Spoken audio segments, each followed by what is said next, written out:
You mean to tell me you've been tracking this character over a month and haven't caught up to him yet? We managed to trail the man as far as a small Indian camp. We found it burned to the ground. Nothing was left but a few odds and ends of clothing and that remnant you're holding. It's Cherokee work. I can't understand why anybody'd want to burn them out. They're friendly to us. They were friendly, Mr. Boone. I visited their main village on my journey here. They blame these atrocities on the settlers. If this man isn't caught soon, I fear there'll be another Indian uprising. You know who this man is? His name's Benton. John Benton, a notorious criminal.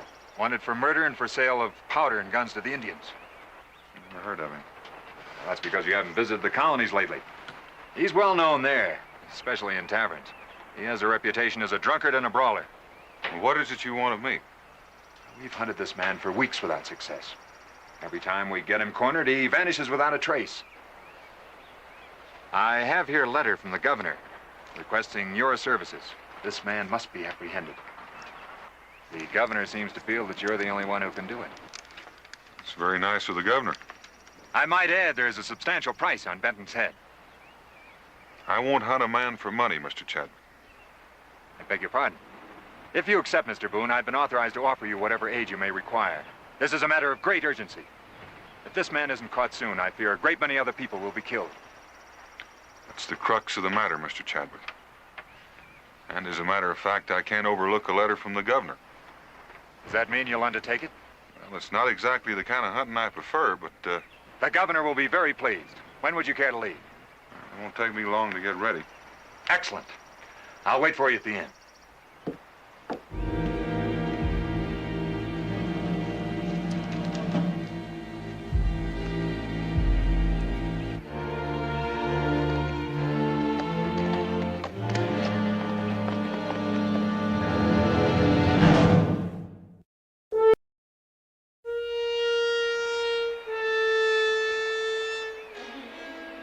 Let that be a lesson to you, my thieving red brethren! When you buy something, don't refuse to pay!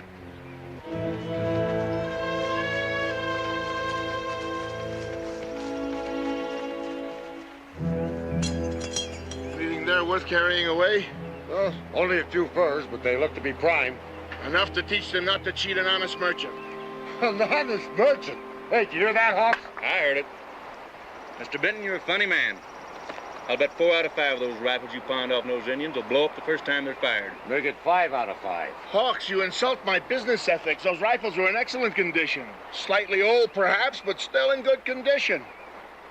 How you coming with the sign? It's near done. What's that? A clue for the authorities. How else is anybody to know who burned down this village unless I leave my name? Just so you don't sign mine.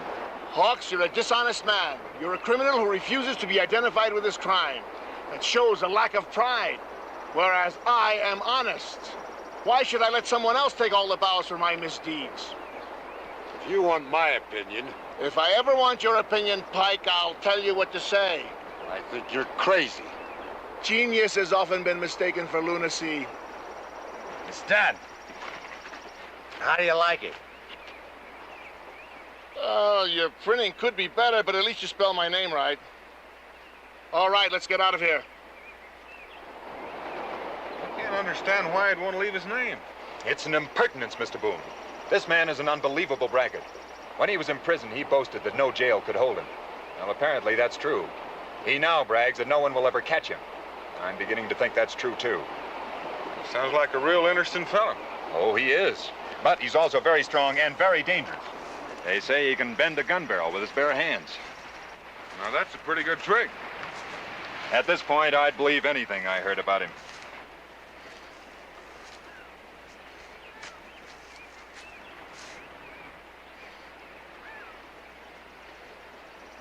Well, at least that keeps you from being taken by surprise. Say you lost a trail around here somewhere? Over by the stream. We found where they went in the water, but we couldn't find where they came out. It's a cold trail. If he's as cocksure as you say he is, he might have gotten a mite careless by now. You might catch him alone, but I doubt if you can bring him in single-handed. He's known to have at least 3 followays. And where do you want him delivered? Very well, I think Lexington would be the closest place. I'll wait for you there. Well, give me a week. If I don't show up then, come looking for me. Very well. Well, goodbye, Mr. Boone. Thank you, Mr. Chadwick. And good luck. If Benton's everything you say he is, I'll probably need it.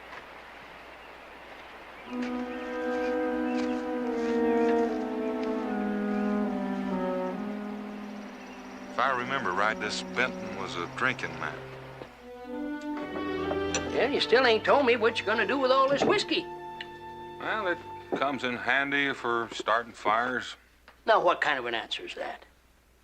Well, it's good for snake bite, trading with the Indians. Daniel Boone, you gonna give me a straight answer, or ain't you? Well, you know what they say about curiosity, Cincinnatus. Kill the cat. Well, I ain't no cat. Well, in that case, you're not in any danger.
So you have been careless, Mr. Benton.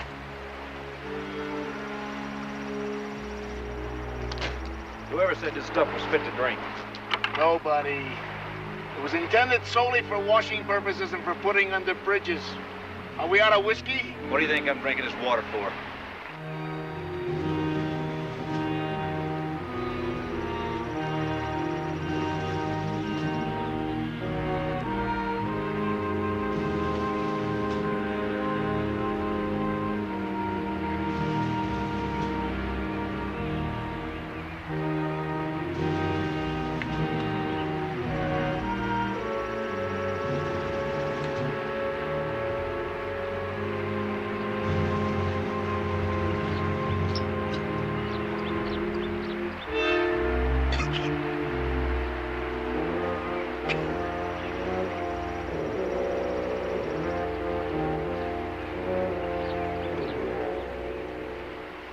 But it's about time we move.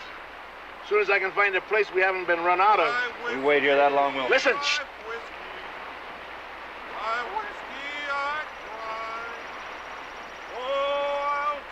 Wake those two up. We may be in for trouble. Ow.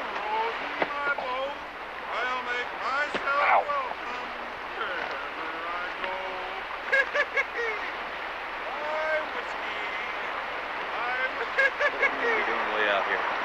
Could be looking for us. Whoever it is, he sounds happy. He sounds drunk to me. Could be both, couldn't he? Shut up and get behind those trees.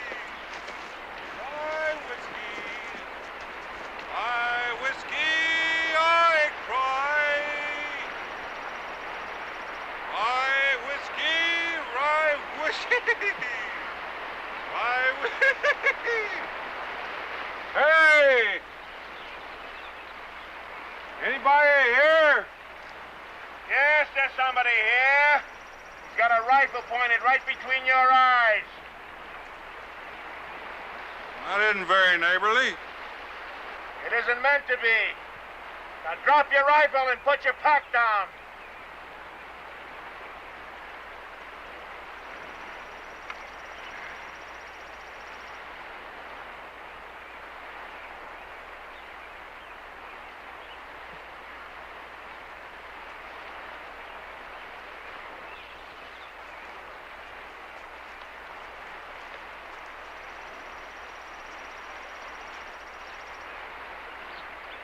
Hawks, go back down the trail and make sure he came alone.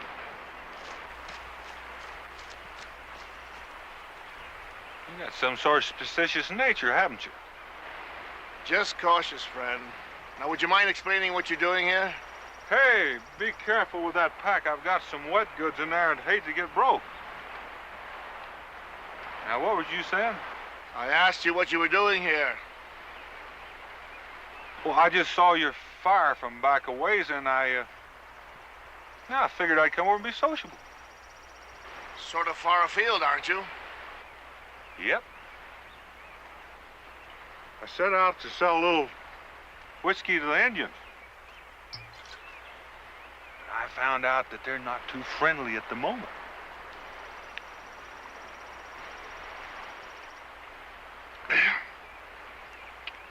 So I got left with all this liquor on my hands. That is indeed a regrettable state of affairs. I figured if I drank it all up, I wouldn't have so much to carry back. I've been working on it for quite a spell. You didn't care to join me. I seldom touch it, but if you insist.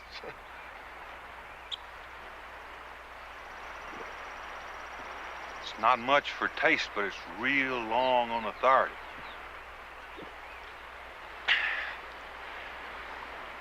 I have just given a great deal of thought to the problem of lightening your load, and I believe I can suggest a solution.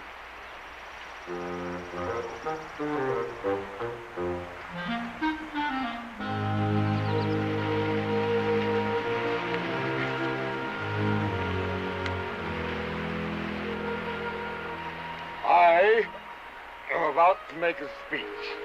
I would like Shut up. Sit down. Yes, shut up and sit down. Who are you telling to sit down? I'm telling you to sit down. Tell you to sit down. Suppose you try and knock me down. Suppose I do. Suppose I do.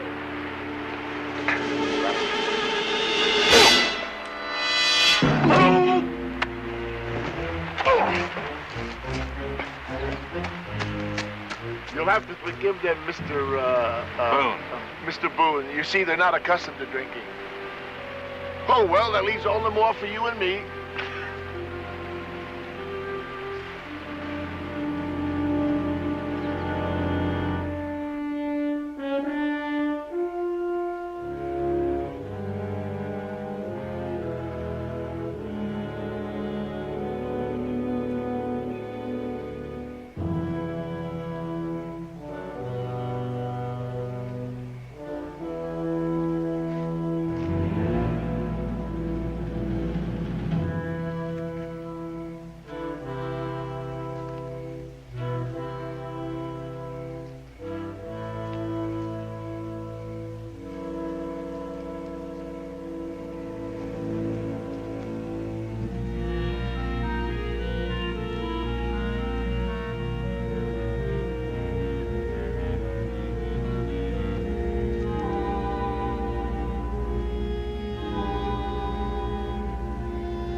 What's this all about? I'm taking you to Lexington. So that's how it is. That's how it is. You disappoint me, Mr. Boone. I would never have taken you for a bounty hunter. I'm not. Then what are you doing with the knife in my throat? I'm doing the governor a little favor. Get up. Now move. I'll go with you. For a while, Mr. Boone. Thanks. Don't mention it. What I learned about you last night interests me. And good company around here is scarce. Well, there's lots of fine company in Lexington. Well, I'll be going with you, but only part way. Move.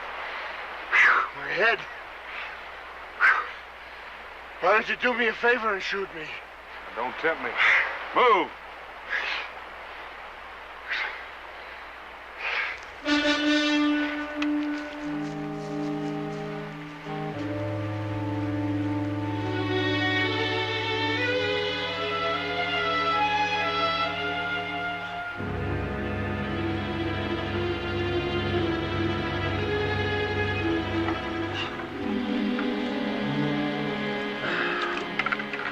Benton? Benton?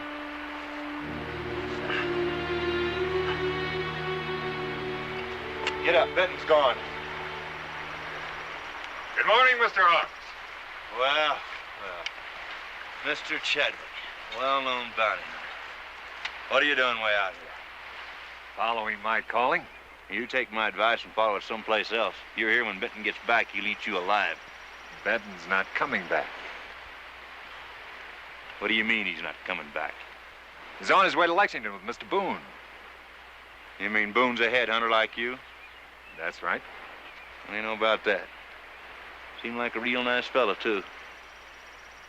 Well, if Benton's gone, what are you doing here? Glad you asked me that. You see, I'm here to show you how you can make some money. How much money? 1,000 pounds split among the four of us. What do we have to do? Just help me take Benton just before they get to Lexington. I'll take him in for the reward. You mean Benton's worth 1,000 pounds? He was the last time I was in the settlements. Now, ain't that just like him? He never told us he's worth that much. If he had it, we'd have probably sold him a long time ago. It's a bargain, then. We'll most likely have to kill Boone in the argument. That's one thing I insist upon.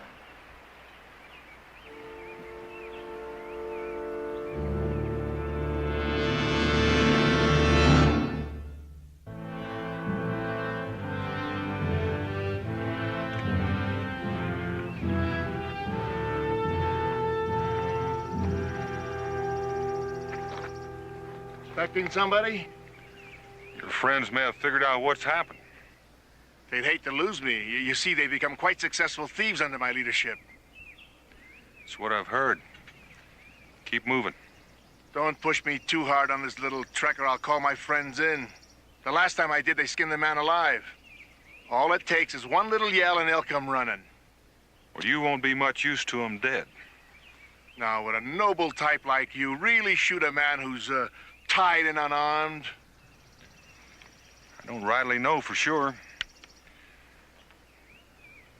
Why don't you just yell and we'll both find out? I'm not that curious just now. I'll take your suggestion and walk.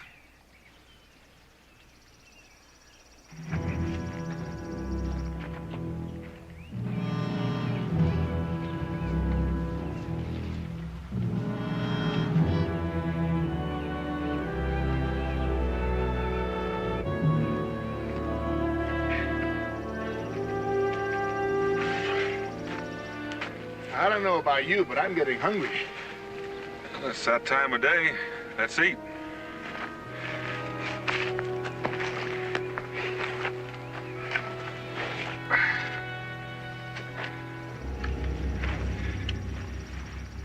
Aren't you gonna build a fire? Nope. Fire wouldn't help this jerky none. Might make it a little warmer. Yeah, it could make things downright hot. I guess you're referring to my friends. Nope. They don't worry me one bit. They worry me. They might try to rescue me before I'm ready to leave. That's what I mean. They might have some consideration for your scalp. There are a lot of Shawnee in these parts who might not be so particular. I admire a cautious man. So do I. Enjoy yourself, just don't chew too loud. Thank you, Mr. Boone. Mighty tasty. Don't mention it, Mr. Benton. I think I'll go to sleep. What are you gonna do? Same? Just as soon as I tie that sapling to your neck. The old Shawnee trick. I was hoping you might not know about that. I'll bet you were.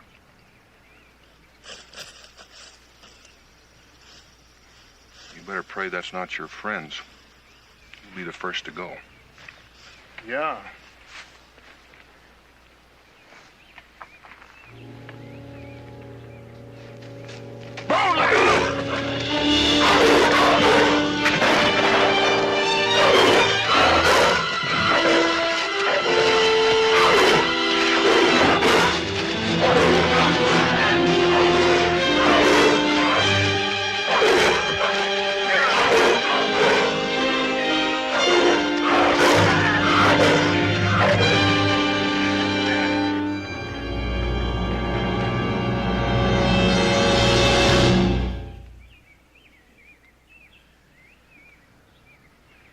Give me that rifle.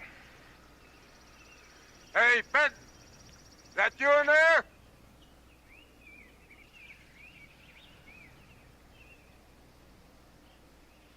You all right? If you come in here, I'll put this knife right through you. I'm fine! We're coming in to get you! You want to get me killed? Stay out there where you belong! I'll let you know when I'm ready to leave. We won't never be far away. Give me that rifle.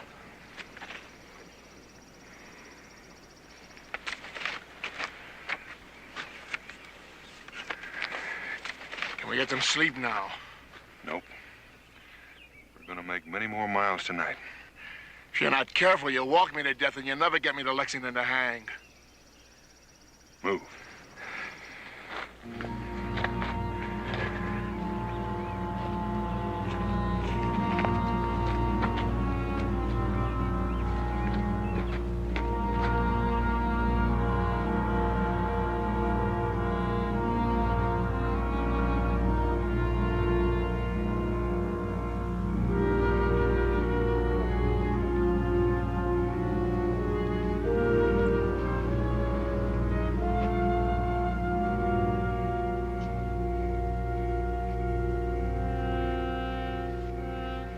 Guess I don't have to remind you that these things are hair-triggered. If I so much as sneeze, I'll get strangled. Yeah. How do you expect me to get any decent sleep this way? Well, I don't. But I expect to get some. You continue to disappoint me, Boone. When you saved me from that bear, I thought we might get to be good friends. I think I might rather be friends with the bear.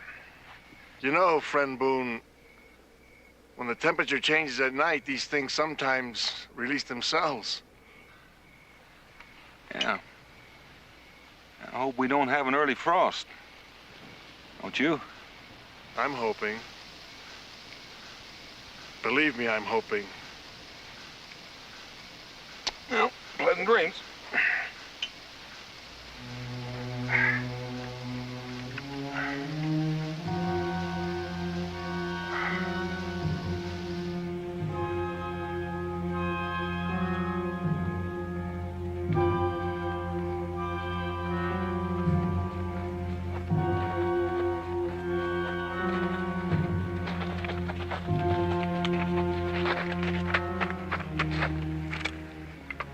Looks like they kept on traveling. You reckon you yelling like that done run him off? I told you it was a fool trick, Pike. How else could I find out if it was Benton got shot? Now, gentlemen, there's no need for argument. There's no harm done. Benton thinks we're here to rescue him. It'll make things a lot easier for all of us when the time comes. Yeah, that's what I was thinking when I yelled. You never had a thought in your life. Now, I suggest we move on. They've got quite a lead on us.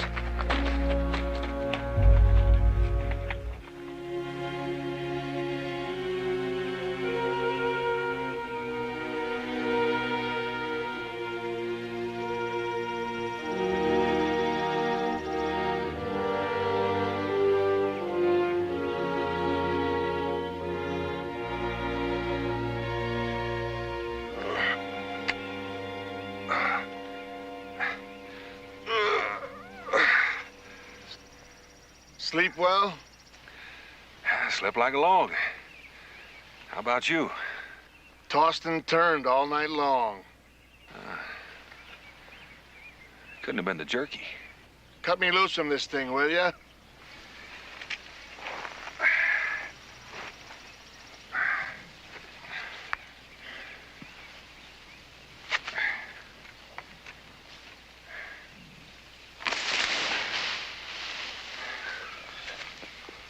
They'll eat breakfast on the way. Let's get started. I think we're about as close to Lexington as I want to get. Don't think you have much choice in the matter. At the rate we're traveling, we'll be there by tomorrow. Except I guarantee we'll have parted company sometime before then. I doubt that. Unless one of us is dead. Well, that seems a little bit extreme, but it's a possibility. Move.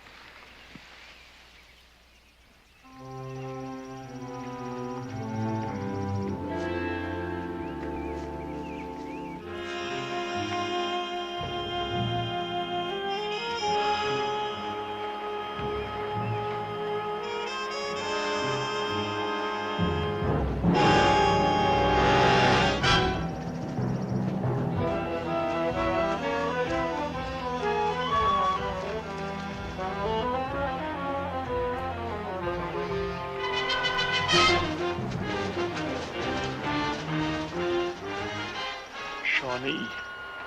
I wonder how many there are between here and Lexington. There's apt to be more than enough to go around.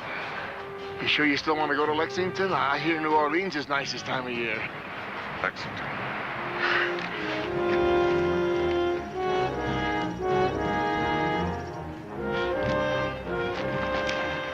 Just by chance we run into more Shawnee. I hope you're planning on cutting these thongs. I hadn't given it much thought. Well, give it some thought. The Shawnee aren't very fond of me anyway. Is anybody? Now, look, I want to...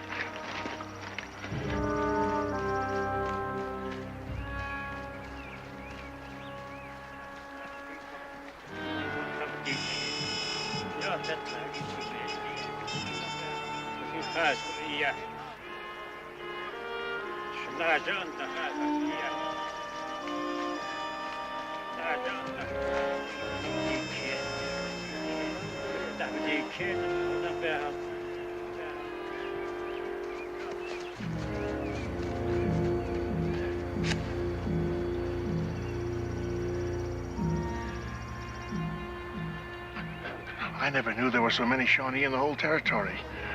You must live an upright life the way the good Lord looks after you. You better save your breath for running, Benton. Let's go.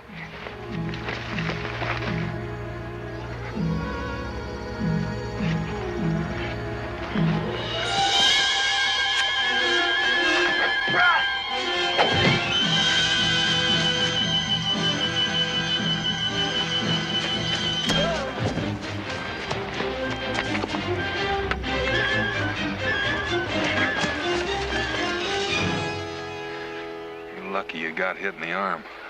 Well, that's one way of looking at it. Feels like there's a chip of arrowhead in there. Want me to dig it out? No, thanks. I figure I'm lucky to have survived your medical attention so far. Now that I've got one arm crippled, don't you think you could untie me? Untying you the way you fight would be an injustice against the whole Shawnee nation. They'll be coming looking for those two. It's time we changed our direction. New Orleans? You never give up, do you? How about by way of Boston? You know, there's something I can't figure out about you. Our chances are slim for staying alive for the next 2 hours. And if we manage, all you've got to look forward to is getting hung. And you're still not serious about anything. Oh, yes, I am. I'm very serious about the fact that you didn't have the foresight to bring along a jug of whiskey. Come on. Help me up, will you?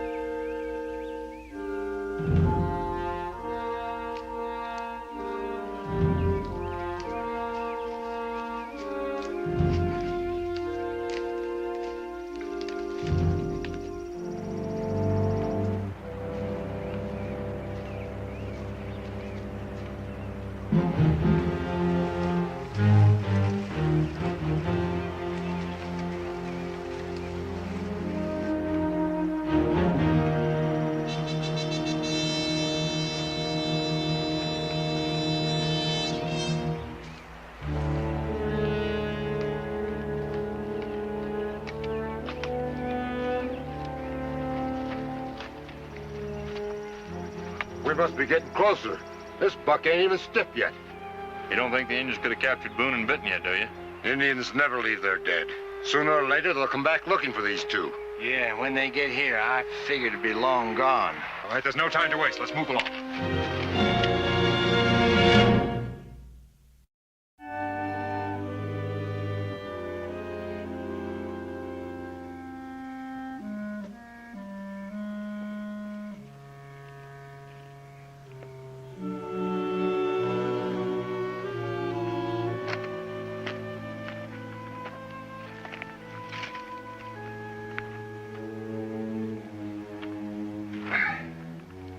Fire feels good. No saplings around. Maybe I'll get some sleep tonight. I slept last night, Benton. Figure it's your turn. That's very nice of you to feel that way. Big, soft-hearted Dan Boone. When we were hiding back there, I saw you pull your knife out, and if the Shawnee got any closer, you were going to cut me loose. Think so? I don't think so. I know so. What if I was going to cut your throat? That's something you'll never know. But there's one thing I know for sure. You'll never get me to Lexington. And even with some real luck and you could, you wouldn't take me there. Got some real interesting ideas. You've heard I'm bad, but you're not sure. Under the circumstances, I don't think you've got what it takes to turn me over to the hangman. Mm-hmm. Seems like the Shawnee have got more company. That Pike could never figure out the Indians. He probably managed to get all three of them killed. You wouldn't be trying to throw me off guard, would you? Why should I? They haven't been much help to me anyway. Well, they do have some nuisance value. Well, to a nervous man, maybe. I may have called you a lot of things, but I wouldn't call you nervous. You see, my friend, just like that old saying, if you want a thing well done, do it yourself. So now it looks like I've got to kill you. After all, me. Benton, you talk too much. Why don't you shut up and we'll get some sleep? It's a capital idea. This bandage is kind of tight.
It's the best fight I've had in a long time. You know, I'm beginning to like you. Well, don't get to liking me too much. I might not live through it. Aren't you going to pull the trigger on that thing? Not if I can help it. You know, you'd be better off if you go ahead and shoot me and try to get out of this mess by yourself. I probably would be. But I'm still going to take you to Lexington. Just so the Shawnees don't kill me, huh? So that no matter how you die, it won't be my responsibility. You're wrong. Either way I die is your responsibility. Well, so be it. You coming to the hanging, friend Boone? Huh? I think I ought to tell you not to count on me being too soft-hearted.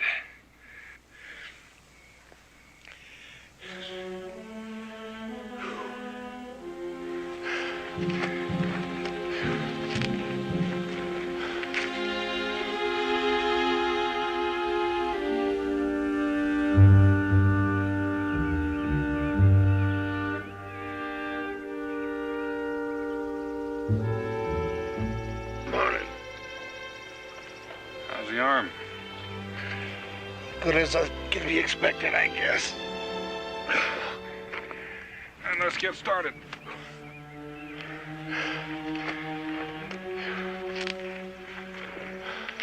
I wonder if my men are still behind me. Last night you thought they might all be dead. Well, only one way to find out. Just keep quiet and get started. As you say, friend Boone.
We better get back to that rim.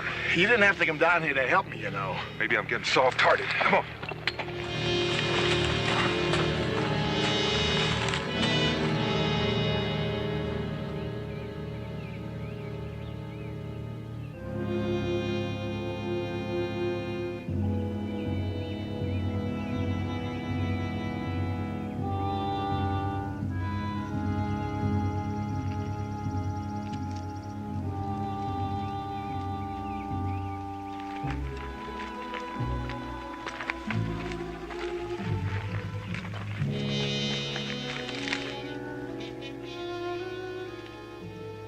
Stay here and don't move.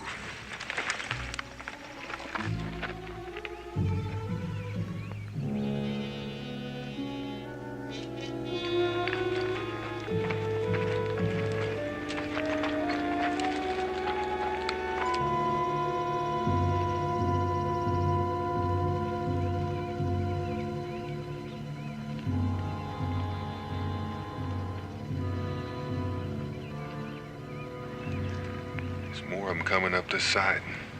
Well, that makes it unanimous. Our friends on this side are doing the same thing. Don't you think it's about time you cut me loose? Nope. Why not?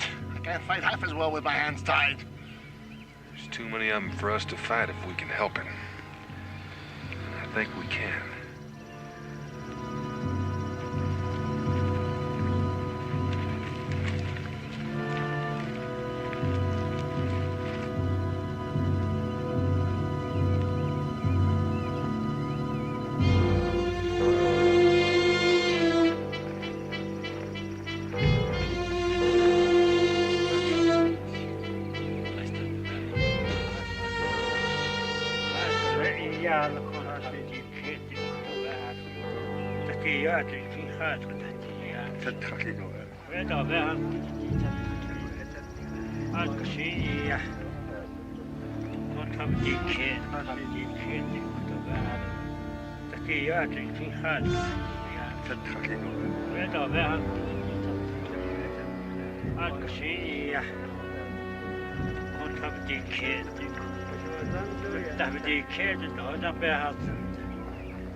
wait it out a while.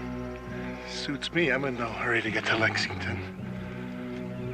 You know, I've been thinking, I wonder how it feels at the last minute when you drop through the platform and you have a rope around your neck.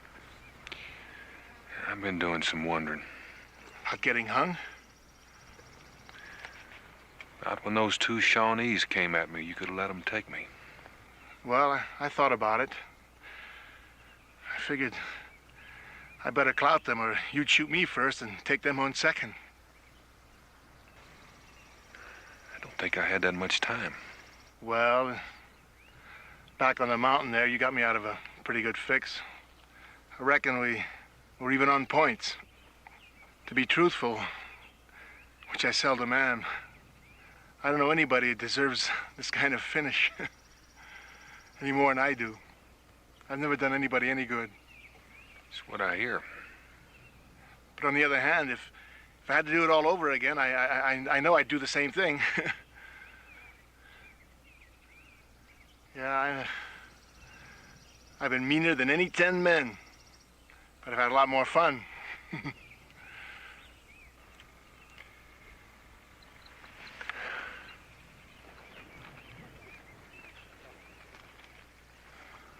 Time to go? Yeah, I reckon it is.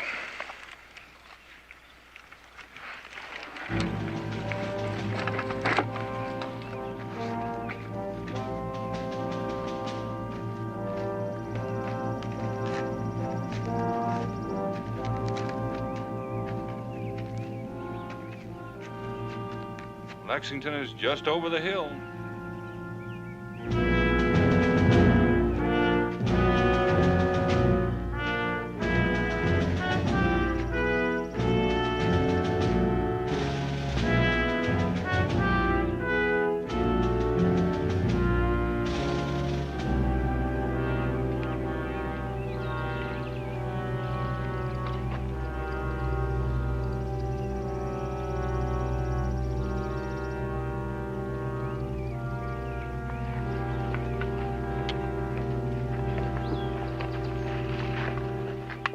Well, they're coming up the trail.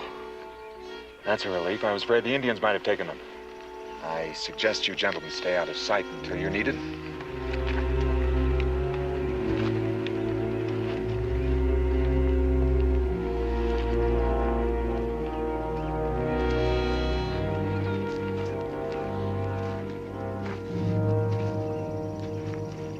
Mr. Boone, I commend you on a job well done. Well, if it isn't my old friend, Mr. Chadwick.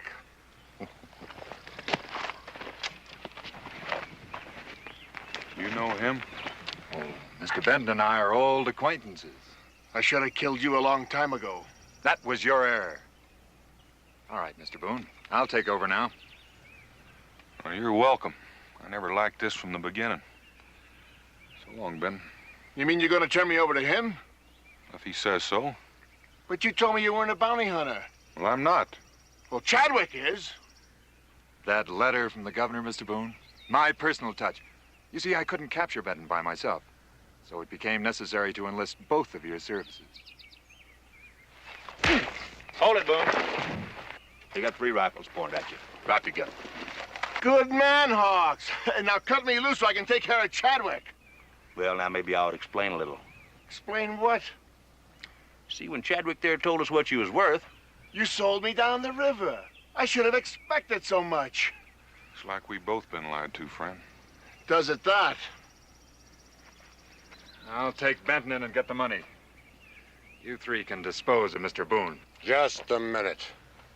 How do we know you just won't keep on going? Well, you'll just have to trust me. I'm sure you'll agree that it would be unwise for any of you to show yourselves in town. Well, he's right about that. We'll just keep Boone here alive till you come back. If you're not here by dark, we'll turn him loose on you.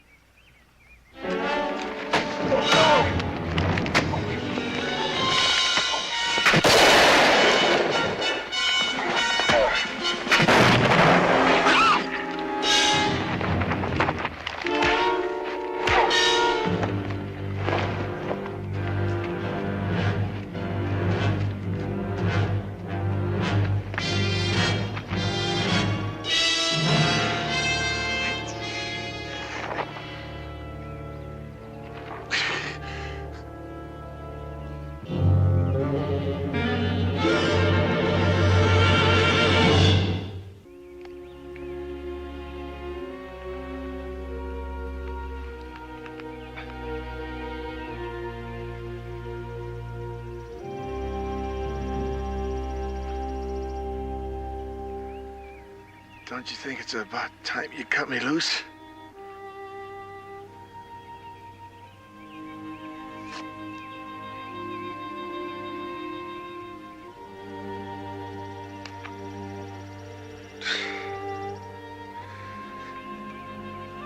Good fight while it lasted. Yeah. Except you finally spoiled your record. How's that? You finally did something for somebody else. Who says?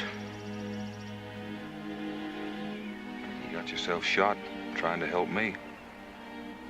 You think I did that for you? I couldn't let them get away with double-crossing me. I suppose you couldn't do that.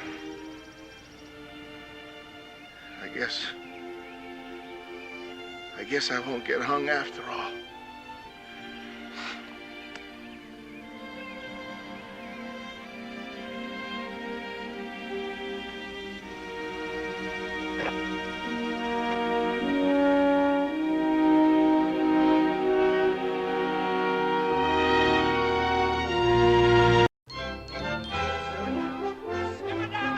One shot. You bust that there target, a hickory stick, and you get this prime, fresh turkey. It's gonna go to the winner. Yes, sir, Daniel. It's your turn at festivities.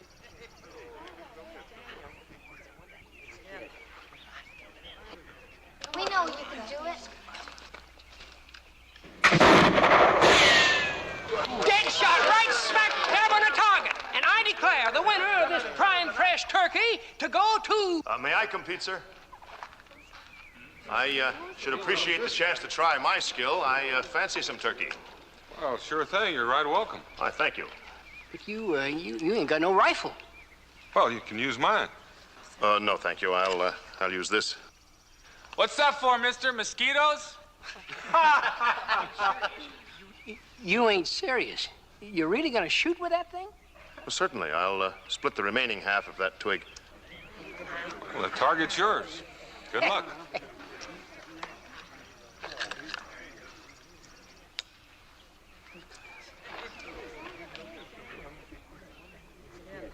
Ah.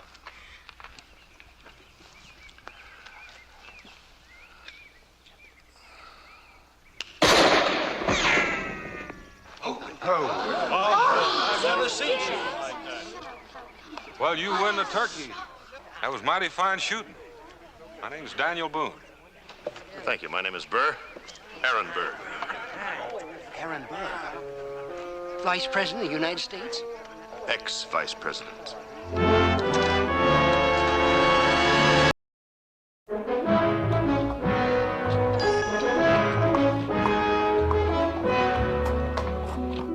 Is he really important? Important? Well, that man up them stairs is Aaron Burr, who was vice president under Tom Jefferson. Important, Cincinnatus. All most folks will remember is that he killed Alexander Hamilton. That's right. They didn't like each other, so they had a duel. With pistols? With pistols. They stood back to back, took 10 paces forward,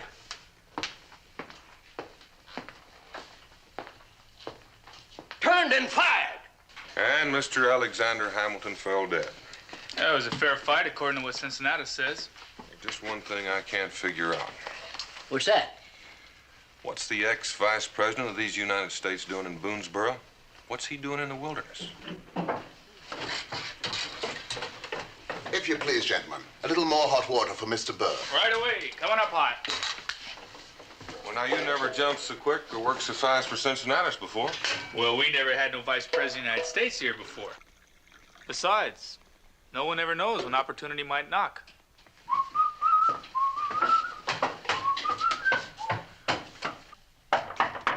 Come in.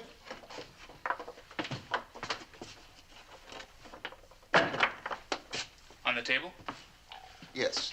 Ah, thank you, lad. Well, go on. You can handle it if you wish.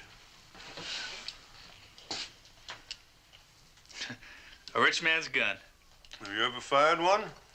I ain't a rich man. You resent men of wealth? I may be living out in the wilderness, but I ain't crazy yet. What do you call, lad? Jericho Jones. Jericho Jones. This is Lemus O'Leary. He's my good right hand. You've got a sharp tongue, even if you're not an Irishman. What is a bright, quick-witted lad like you doing here in this wilderness? I'm earning $1 a week and my room and board. What's an ex-vice president of the United States doing here? Maybe your tongue's a little too sharp. Man don't learn nothing by keeping it locked up. I'm traveling, Jericho. I'm traveling for my own pleasure. Who among you here knows these lands west of the Alleghenies best, Jericho? Can you tell me? You mean after me? Yes, after you. Daniel Boone, of course. Why? Well, I'm curious, that's all. Merely curious. Oh, that hot water is so refreshing. My compliments to Mr. Cincinnatus. You're all invited to a little social gathering here tonight. You mean a hoedown? A what? A hoedown, a party. Oh, yes, I see. Well, then you're all invited to a hoedown. The ladies, too, of course. I'll have Mr. Cincinnatus prepare some punch, and Lemus here will play his bagpipes. I want all of Boonesboro to be my guest tonight. Wow. Oh, Jericho. Here. This is for you. A whole $1? This is the easiest dollar I ever made. Thank you.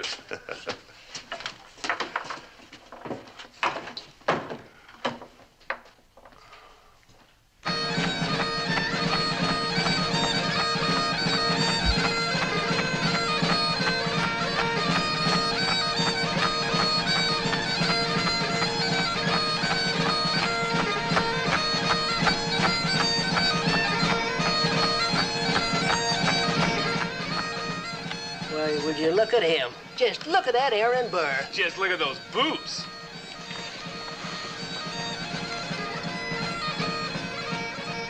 What's the matter with them? That's real Spanish leather. I'll bet they cost at least $10. Seems Jericho judges a man by the cost of his boots. Anybody who wears moccasins doesn't know anything about boots. Boots tell a lot about a man. What kind of fella he must be. Now, hold on, Jericho. You don't know anything about what kind of man Aaron Burr is. All you're seeing is how he acts, and only how he acts right now. Well, I'll bet he owns a big house up north, and he has 50 servants and carriages and horses, and he goes to hoedowns every night. And he got tired of it, and that's why he's out here in the wilderness.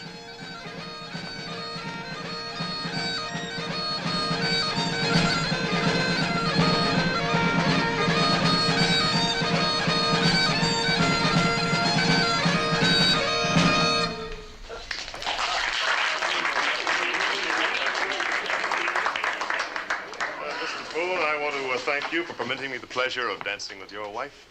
Oh, you make me feel like a fine dancer, Mr. Burr. It was my pleasure and delight, ma'am.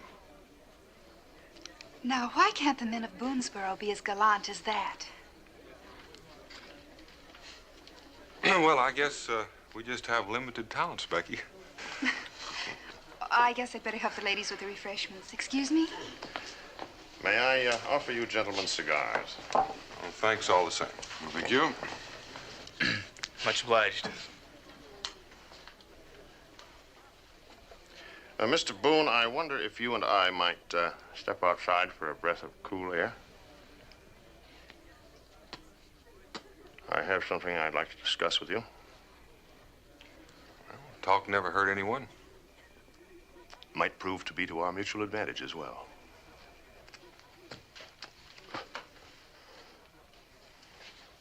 After you.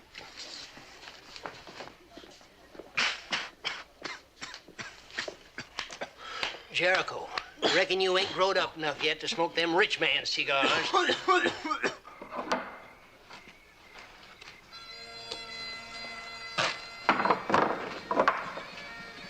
it's not like Washington, is it? No, it's not. I don't mind telling you, Mr. Boone, that I miss it. To have been vice president of these United States, to have lived in Washington, oh, it glitters there, Mr. Boone. It glitters with excitement, with power. And out here, it's kind of rough and simple. You have some sort of prejudice against me, don't you, Mr. Boone? Why? Because of the duel with Alexander Hamilton? Because I had the good luck to kill him instead of him killing me? Seems to me it had nothing to do with luck. Only who was the most expert with the gun. Now, you were saying something about to our mutual advantage. Yes. I'm looking for a guide. A man to lead me to the mouth of the Cumberland River. And I think that you are that man, Mr. Boone. The mouth of the Cumberland River. It's a far piece. I know that. Then you know it's kind of dangerous. There are Indians all along the way, and they're not particularly friendly. I'm aware of that, too. How come you want to go? I enjoy sporting adventures. And you're fine with a gun. Will you guide me and my man Lamus, Mr. Boone? You'll be paid well, very well. There's one condition. A condition? Yes. I must be at the mouth of the Cumberland River in 10 days. No later. Why the rush? I understood this was to be a sporting adventure. My reasons are personal. No concern of yours. Now listen to me, Mr. Boone. I can make you a rich man, an important, powerful man, if you'll guide me. Rich, important, powerful? That sounds like 3 thunderclaps, Mr. Burr. I can do it. You get me to the mouth of the Cumberland River in 10 days, and you'll see. You're leaving something out. And I think you've got me wrong. I'm not the kind of man who does things without seeing his way clear. And this thing don't make sense to me. An ex-vice president of the United States out here in the wilderness on a sporting adventure? You're going to make me rich and powerful? Sounds more like a bribe to me, Mr. Burr. You must trust me, Mr. Boone. That's just it. I can't. Well, why not, in heaven's name? Why not? Because you don't give me a single trustful feeling in my bones.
Jericho? It's me, Aaron Burr. I was dreaming I was living in a big house and sleeping in a great soft bed. Now there's a coincidence. You were dreaming, and here was I coming over to help you get exactly that. Huh? There's $200 in here, Jericho, all in gold pieces. How would you like to earn all of it? What? There's even a chance you might earn more, much more. Do you know the country between here and the mouth of the Cumberland River? Sure, I know it. It's sort of a dumb question. I live here, don't I? Watch your tongue, lad. You asked me a question, I gave him a straight answer. No, it's all right, Lemus. I like this boy's spirit. Will you give me another straight answer? Sure. Are you familiar with the habits of the Indians in these parts? Know them like the back of my hand. Why? I might want to hire your services as a guide. Now, I must reach the mouth of the Cumberland River in 10 days. Can you get me there? Mr. Burr, For $200, I'll get you there in a week. Splendid. Can we start tomorrow? We can start right now. No, tomorrow's soon enough. Then it's a deal. Yep, sure is. Oh, wait a minute. Oh, yes, I understand. Payment. Huh? And when do you get it? Oh, let's say $50 now. And the rest when our journey is done. You know something? It's the first time I ever had more than $5 of my own.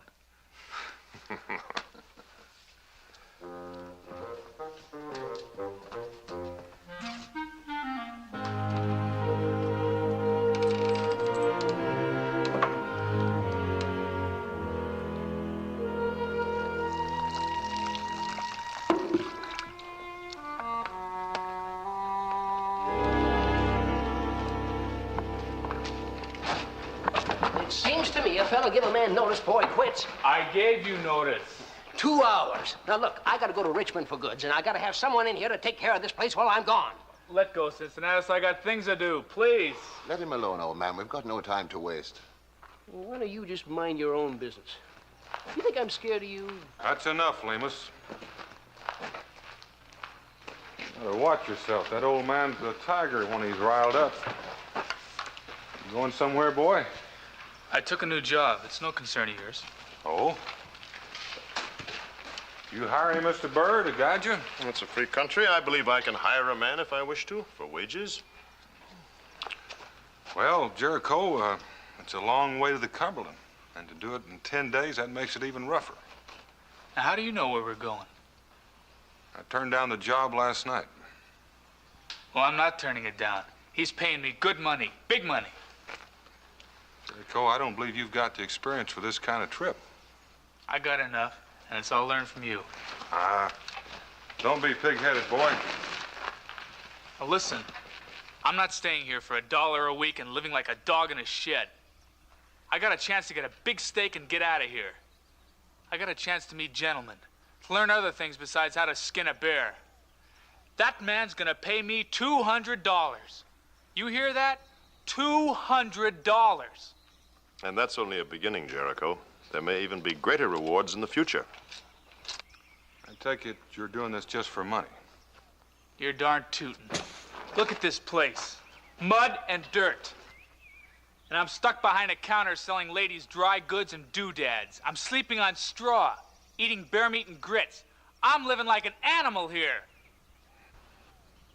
I'm getting out of here, Mr. Boone, and you're not gonna stop me. Well, there's just one thing you didn't learn from me, boy. What's that? Money's not everything.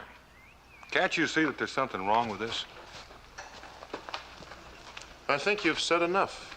Have I? Well, I haven't even started yet. Jericho, Mr. Burr tells you he's traveling for pleasure. Where? Just through hostile Indian country.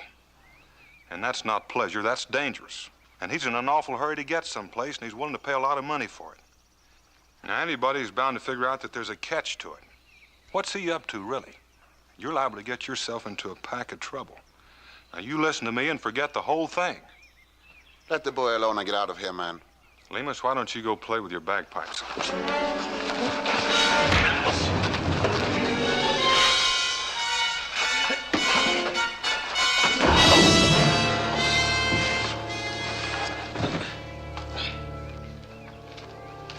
Listen to me. And if he doesn't, will you bang the boy's head up against a wall, too? All I'm trying to do, mister, is save him from future grief. This is the only thing that's gonna save me from future grief. Money in my pouch. I got a lot more coming, and you're not gonna stop me from getting it. Unless you want to fight me, too. I'm guiding for Mr. Burr.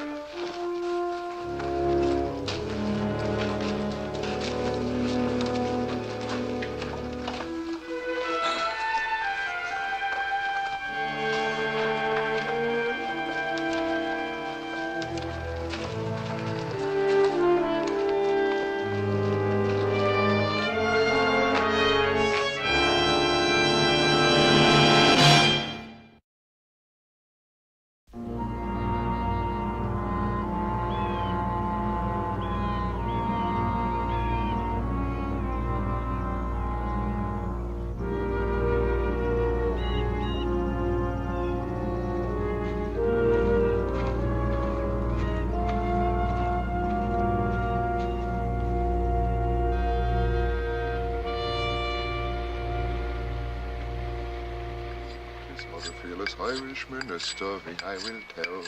His name was Jimmy Brennan, and in Ireland he did dwell. 'Twas on the Culloden Mountains he began his wild career. Many a wealthy gentleman before him shook with fear. What's he singing? Brennan on the Moor, an old Irish battle song. Well, he ain't going to war, is he? Well, he might be, Jericho. He very well might be. How much longer to the Cumberland? About a week. We're traveling pretty fast. And what will you do when we arrive? Collect my money. There's a lad who's nothing but all greed. Look, don't you tell me what I am, mister. Now, Lemus.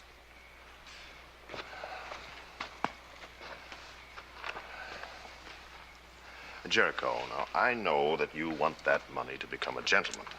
To wear boots like mine, to own a pistol with silver chasings. But it's going to take more than $200. More than $500. More than $1,000. What do you mean? Well, it takes a certain kind of good manners. And a certain sense of honor. And it takes an education. It takes reading books like this to become a gentleman. What's it called? It's by Livy, an ancient writer. It's in Latin. It's a history of Rome. I could learn all those things, couldn't I? Latin, not you, lad. Not in your lifetime. Why don't you keep your big fat tongue shut in your mouth, mister? I don't like you. There's one thing I do know. A gentleman isn't a snob. Touché. That Latin? No, no, that's French. Would you like me to teach you these things, Jericho? You gonna make me pay for the lessons? No, you won't owe me a thing. Not a single thing.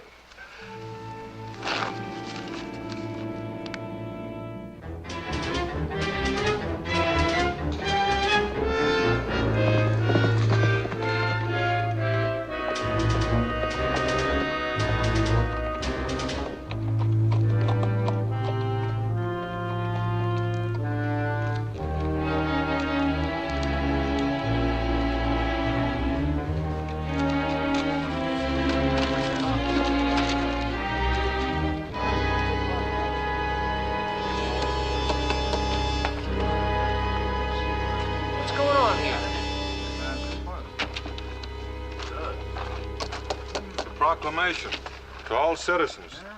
The United States government has received reports of a conspiracy and after investigation discovered that a plot exists to separate the states of Kentucky, Tennessee, and the Carolinas from the rest of this union. Just quiet down. Let him go on reading. The plan is to set up a separate nation west of the Allegheny Mountains. The government declares that the leader in this plot is Aaron Burr. All citizens are urged to seize this man if he appears in their midst. He is wanted for treason, signed and sealed on this day, Colonel William Thomas, commanded Fort Pitt. Daniel, where you going? If they arrest Aaron Burr for treason, they'll take Jericho, too. What does it say?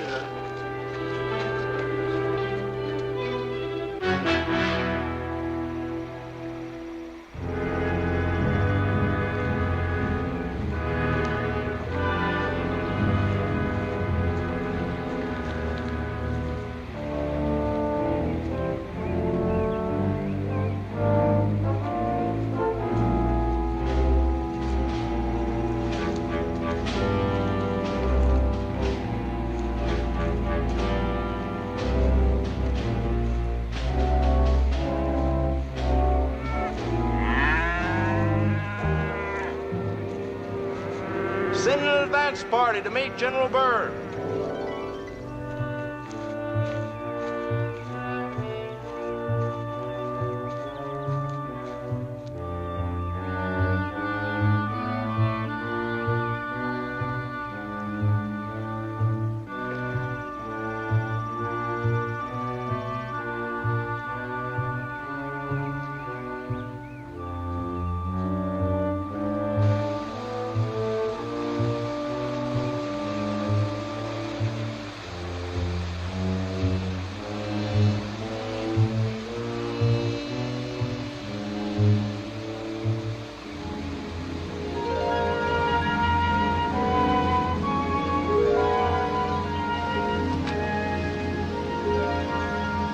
camped here all right.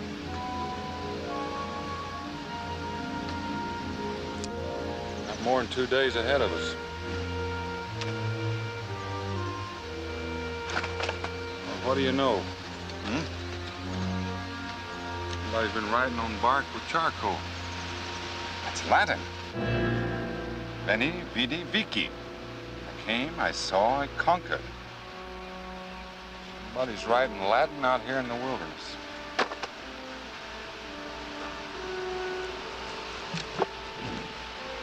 Daniel, look. Moccasin sign. 4 or 5 braves, maybe. The creek. Hunting party. Moving directly ahead of us. Between us and Jericho. Let's go.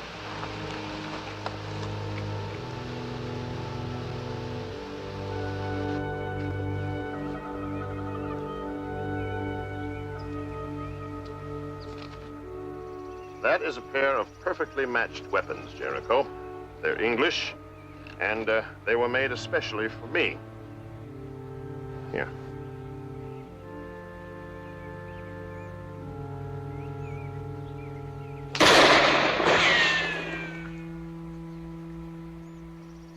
When class is over, maybe we can be getting on. Soon, Lamus. Soon. Are you sure you've never fired one of these before? I've never even aimed one before. Oh? Well, you do as I do. You stand straight to the weapon. That's right. Now line it up with your body. Now raise the weapon over your head. That's fine. You're learning fast. Now bring the weapon down cleanly. In a straight line, Jericho. Sight the target. Now fire. You did that exactly as a gentleman would. Isn't that so, Lamus? The spitting image. It's got a kick. This little thing has got a kick. Of course. Everything dangerous has, lad. Would you like to try it again? Sure.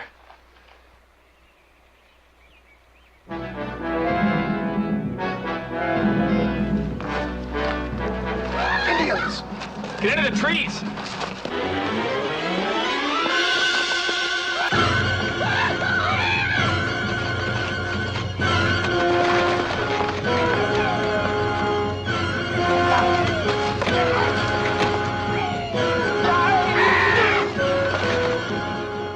Your gun. You can't go back there. Give me your gun. We're 1 day from the Cumberland River. We don't need him. Let the Indians have him. Just let's get out of here. Let go.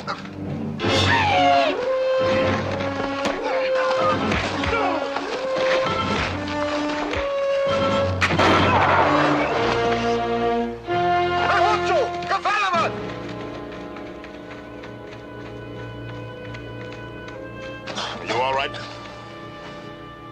You came back for me alone? You will admit you were in considerable trouble, Jericho. You could have gotten away, though. That's true. Could have saved yourself $150, too. Ah, but money, Jericho. Money isn't everything. I also happen to like and respect you. Thanks for saving my life. That's a mean bit of thanks out of the side of his mouth.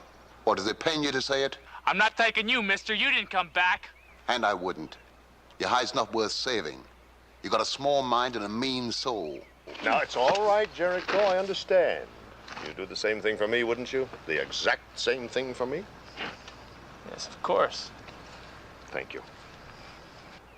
It's more than money now that makes us friends.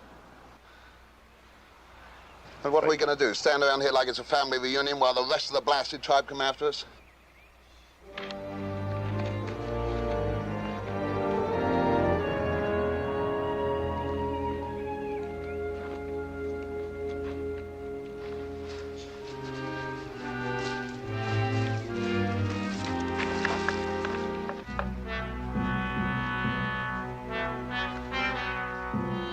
Creeks. Yes, and moving towards us. Must be that hunting party. And there's only 3 of them, and they've lost their bows. This just might be the end of their little hunting party. Let's check them for scalps. Let me have your whip.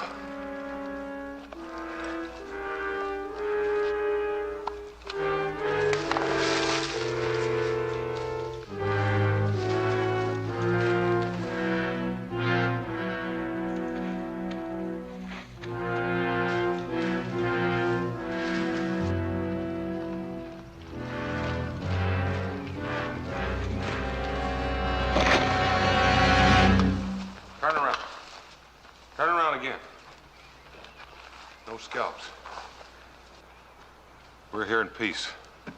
It is him, the one the paleface called Boone. We're looking for 3 palefaces headed toward the Great River. Have you seen them? 2 who have many years and 1 who is young? Yes, we see them. We no fight them. We have pity. We are warriors of great honor. We no harm defenseless travelers. I'll wager there was a fight. These Creeks were beaten and ran away.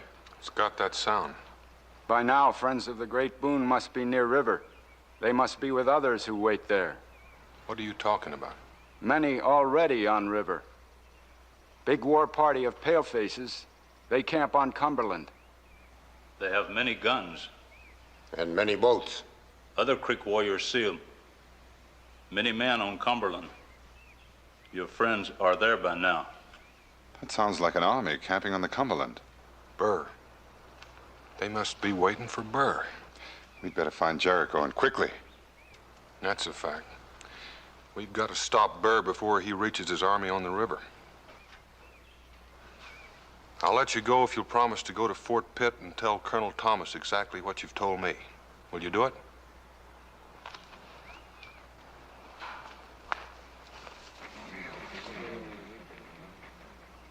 Yes, you have our word. Give the colonel this telescope. He'll know it came from me.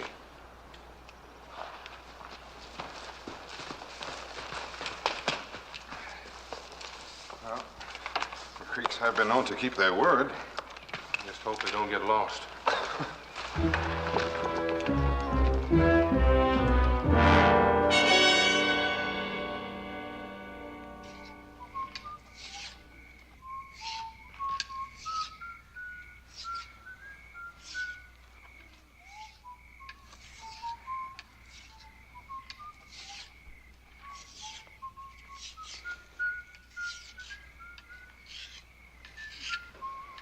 Jericho.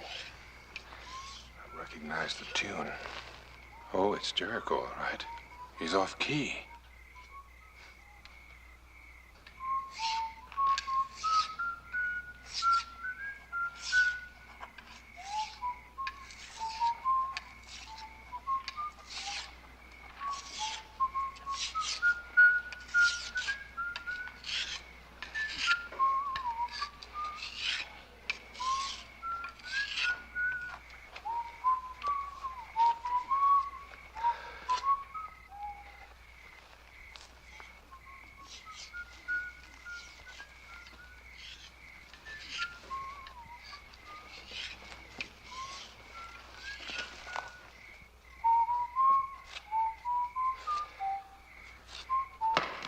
You could drive a man mad with you, Westland. Stow it, will you?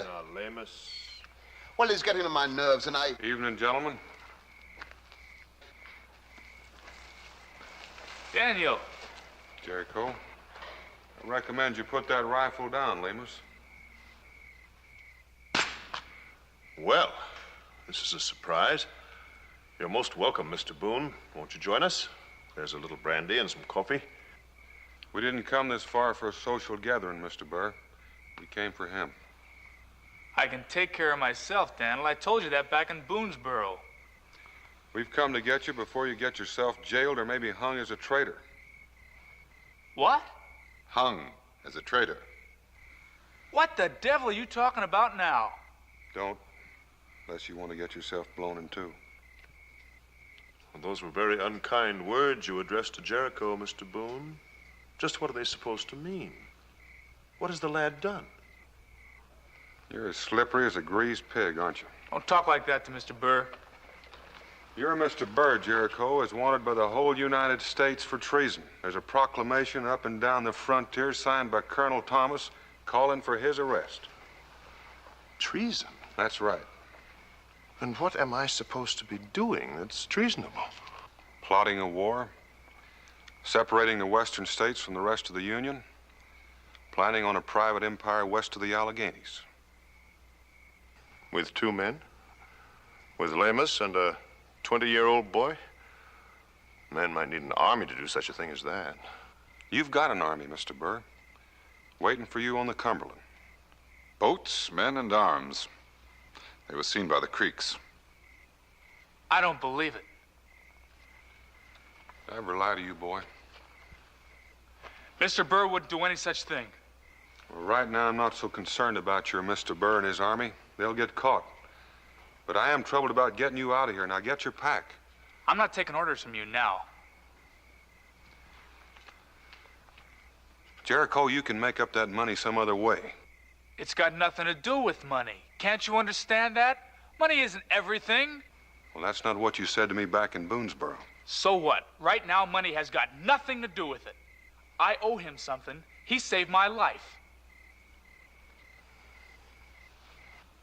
Now, Jericho... And he's teaching me things. He's making me a gentleman. Besides, I don't believe those things you said about him. He's a fine man, maybe the finest one I've ever known. And I can learn a lot more from him than I can in Boonesboro in that dog run of a shed. You're coming with us. You're gonna have to drag me. If we have to, we will. I still ain't coming with you. I'm staying with Mr. Burr. In that case, I guess we'll have to take all of you back. The president is asking all citizens to seize and arrest this man. And that's just what I'm gonna do. I'm arresting you for treason, Mr. Burr. Are you, mister? Get their rifles.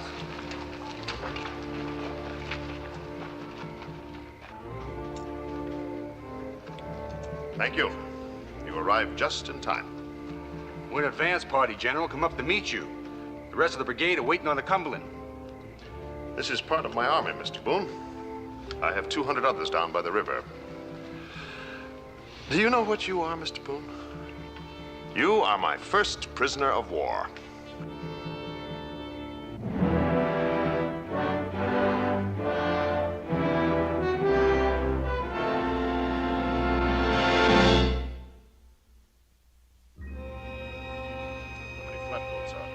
We have 15 now.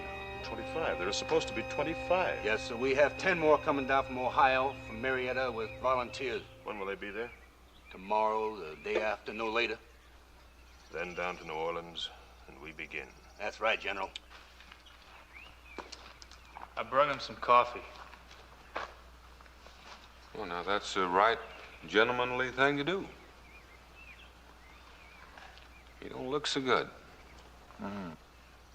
As if he didn't get any sleep at all last night. Something worrying you, Jericho? Do you want the coffee or don't you? Well, I think that depends on whether you're bringing it as a friend or a traitor.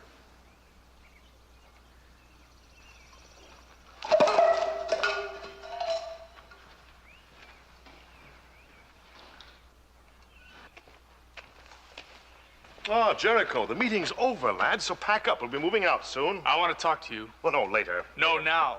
I ain't had a chance to get it straight, and I'm gonna do it right now. Are you or aren't you a traitor? That's a very unpleasant word, Jericho. I don't like it. Well, neither do I. But is it true? You know something, Jericho? What? You question me the way a son would question his father. I'll answer you, lad. I'll answer you. Everything has escaped me, Jericho. Do you know that? The rewards. All of the best rewards always went to somebody else. I have always been left behind. During the Revolution, they denied me a generalship. I commanded brigades against the British in New Jersey, on Long Island. I fought and I won my battles. And still they denied me a generalship. I should have been president of these United States. They denied me that, too. It went to Jefferson. You ain't answering me. I am answering you. I am talking to you about fate. My fate. Always to have been beaten out by others with less talent, less energy, less ability. You know me, boy. You've been with me. Am I an inferior man? No. Well, then it's time that I seize fate. I grab it. I hold on to it. I make my own destiny. I take what I should have. From who? I will have 25 flatboats down on the Cumberland River. with 200 men, all armed and all loyal to me. And that's only a beginning, Jericho. More will come and join me later. Now listen to me, Jericho, because it's true. I do plan on setting up my own nation. West of the Alleghenies? West of the Alleghenies, just as Daniel Boone said. Tennessee, Kentucky, Mississippi, Louisiana. I'll cut those states off from the Union to give these poor, forgotten people out here in the wilderness an empire of their own. And I can do it, Jericho. I can do it.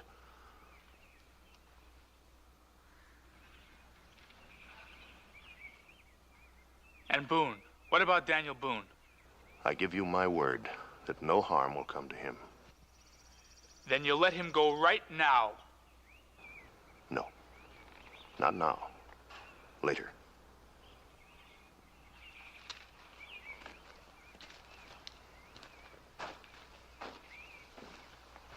You think that I'm a wicked man, don't you, Jericho? You think I'm evil.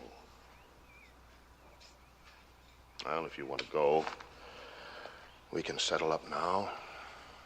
I owe you something. Owe me something? $150.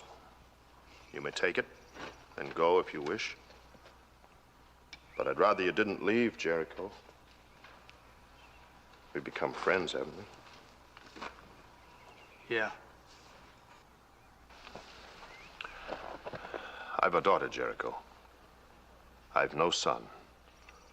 But if I'd had one, I'd want him to be just like you. Now stay with me, lad. Trust me and come with me. You've believed in me up to now, haven't you? Yes. Then go on believing in me. I need every man at my side, Jericho. Men I can depend on. Men I can trust. Now, which will it be? The money or me? I don't know. I'm gonna have to think about it. Don't think, lad. Trust your feelings. Trust your heart.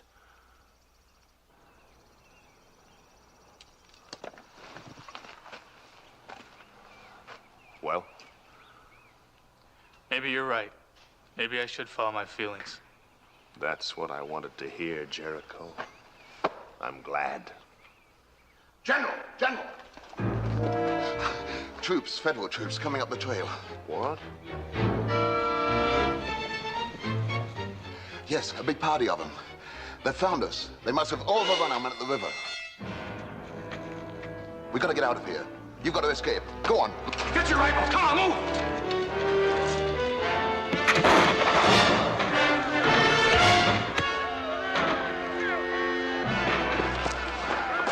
This way, come on! We got the busted powder horn. And an empty rifle.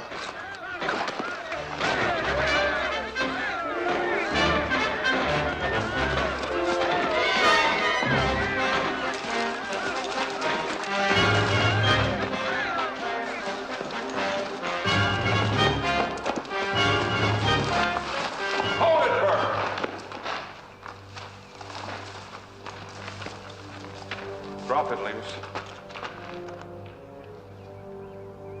I'm a man of little patience. I said drop it.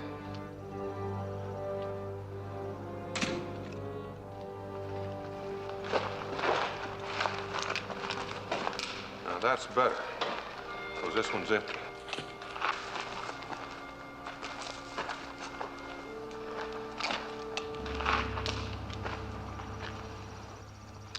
Mr. Boone. You can stop right there, Mr. Burr. Mr. Boone, I must not be captured. Do you understand that? I must not be captured. You already have been. What do you intend to do with me? I was your prisoner of war, Mr. Burr. Now you're mine. I'll pay you, Mr. Boone. If you let me go, I'll pay you all the money I have. Listen, it's near $1,000 in gold. You can have it if you let me go. You're going in the wrong direction, Mr. Burr. And I'm still not doing business with traitors. And I want you to meet those federal troops. Now turn around and march. Drop the rifle, Daniel. He ain't going anywhere. Jericho, you've come to help. I mean it, Daniel. Drop that rifle. It seems these woods are full of traitors. Let it be, Lemus. Don't touch it. We better hurry, Jericho. We better get away. We'll start all over again. We'll gather another army. You'll be my second in command. I knew I could trust you. I knew I could depend on you, Jericho. You said that I should listen to my feelings, didn't you? Well, I done just that. And you know what they told me? What? They told me that you used me. Everything you told me was a lie. All the time you were using me to be a traitor. Using me as if I was nothing, like it didn't matter what I really thought or what I believed in. There's $1,000 here, Jericho. It's yours if you let me go. That's it. In the end, you think of me as just something you can buy. Jericho, let me go and take the money. I'm gonna help you, and I'm gonna help everybody with this. You taught me how to use it, remember? Give me the gun, Mingo. Here's your pistol. Defend yourself. Stay where you are.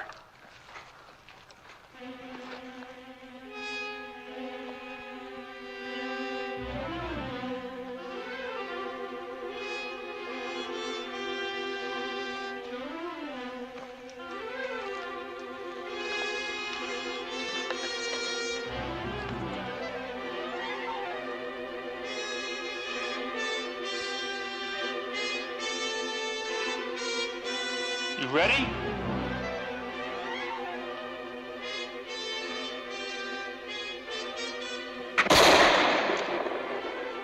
We're even now, Mr. Burr.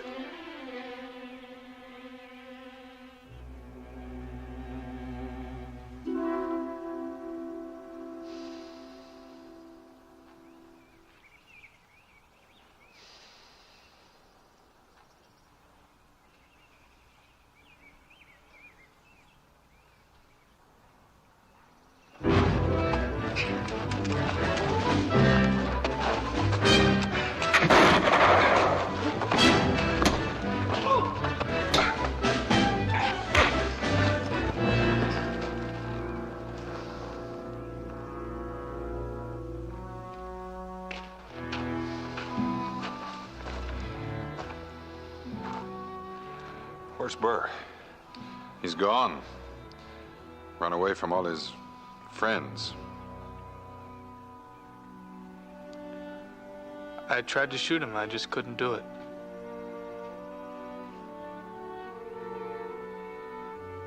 And I want to go back to Boonesboro.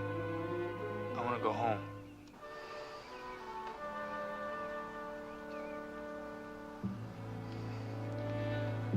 It's just where we're going.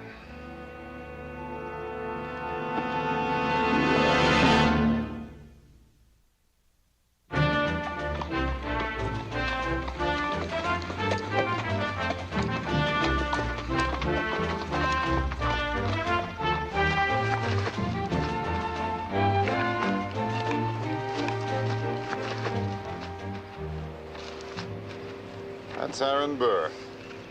Yeah, they've captured him, all right. Still a good-looking man, though, isn't he? Well, that won't keep them from trying him for treason. Well, that's a fact. Sic transit gloria. That's Latin, son. So passes all glory. Do you know Latin? Sure, I know some Latin. You just never asked me. Well, you can teach me. Let's get home. Come on.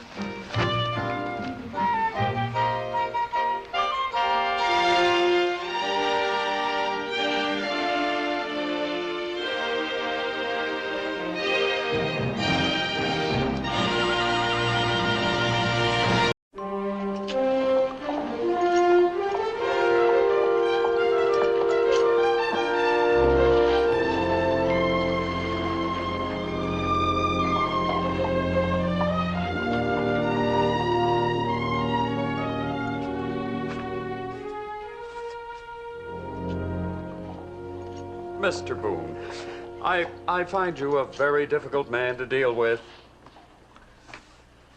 Well, I don't aim to be difficult, Mr. Murchison. I just don't want to sell my property.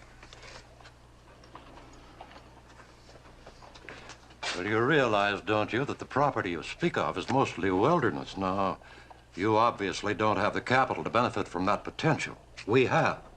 Undeveloped land is a sinful waste. Well, according to your lights, I must be the most sinful man in the country. but I aim to stay that way. You're quite sure that you won't reconsider? We're offering you a small fortune. Well, Mr. Murchison, it may seem strange to you, but I know what to do with that land. I wouldn't know what to do with all that money. In that case, we'll have to be satisfied with buying the adjoining properties. Now, you can try that, too. But to be perfectly honest, I'm going to advise every settler in Boonesboro against it. Good day, John.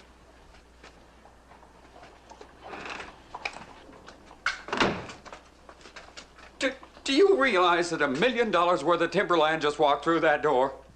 Does he really have that much influence with the settlers? I'm afraid he does. They look on him as sort of a demigod, a pillar of strength, and the dispenser of the gospel. And let's get rid of him. Get rid of him? Find a way to discredit him, humiliate him, destroy the image. You destroy the man. Oh, it's been done before. Do you have a plan in mind? Matter of fact, I have. I also have a man in mind who can accomplish it. Another miss. You'll never win a medal with a name like that, Blake. Dots aren't my game.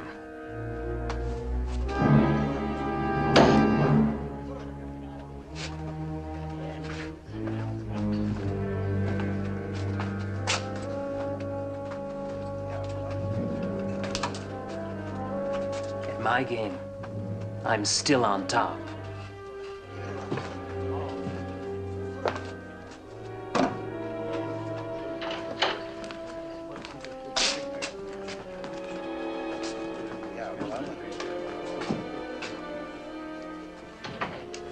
There he is, the big man sitting at the table with his back to the fire. Gentleman Tom Cromwell, former heavyweight champion of the British Empire. And the toast of London. A professional fighter? One of the greatest. According to the records, he's already killed 4 men in the ring with his bare fists, so, I rather imagine he'll be able to face Boone down.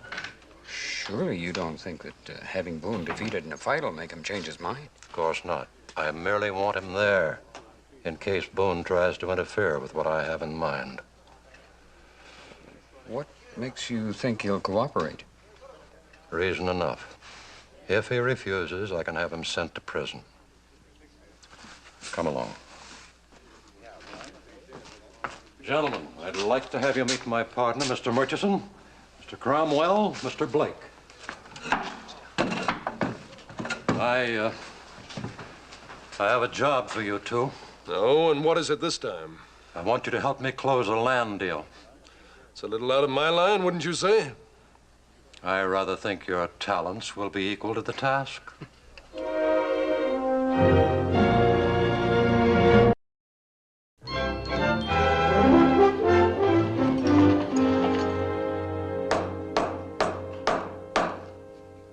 Gentlemen, it would give me great pleasure if every one of you would be my guest.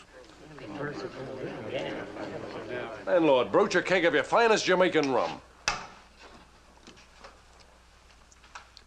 These here are real English sovereigns. I didn't know there's that much gold in all of Kentucky. There's plenty more where they came from. Well, come along, gentlemen. Haven't you got a thirst? Mister, I sure like the way you say howdy. Cincinnati's ain't opened a keg of Jamaica since way last Christmas. Enjoy yourself, friend. Thank you, sir. Your health. You suppose any of these is Boone? Well, not by the description I have. Well, do you plan on staying around here long, mister? Well, it all depends. If I like the look of things, I might open a branch of my business here. Well, what kind of business you in? Here you are, sir, my card. Continental Fur Company.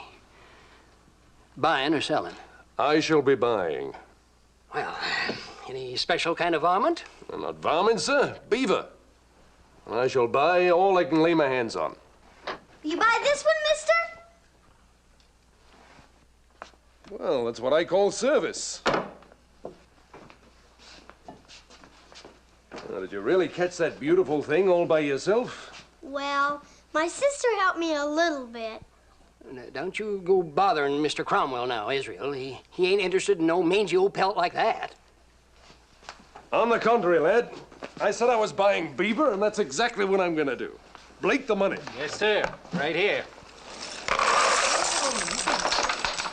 I've never seen so much money.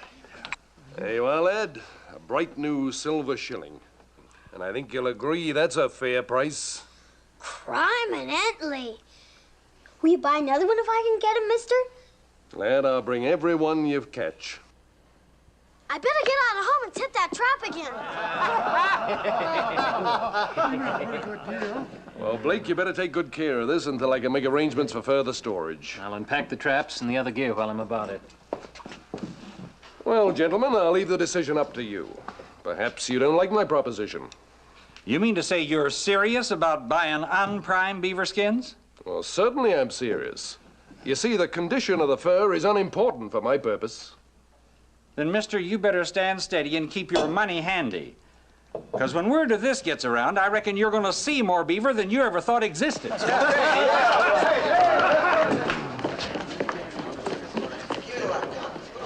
Hey, and fellas, if you run out of traps, I'll furnish all you need. You, sure you know what you're doing, mister? Oh, yes, you can depend on that. Well, then I reckon you're gonna need some space to transact your business. So, I think I can scare up a little here in the store. It appears that you're being very generous. Yeah, you know, I ain't being generous, just being practical. Having a little liquor handy when them folks come to getting paid off ain't gonna hurt my business none. And it seems we've made ourselves a business arrangement. Well, then let's drink on it.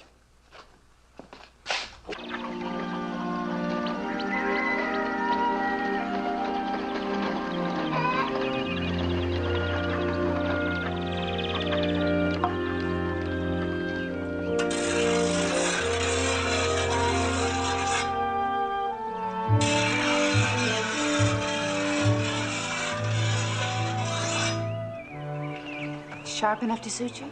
Oh, I reckon we got the job done. Dan? Oh. This is Ann Denning, Mrs. Hastings' niece. She's visiting from Philadelphia. I've been showing her the valley. Pleased to know you, ma'am. Pleasure's mine. I've heard so much about you, Mr. Boone.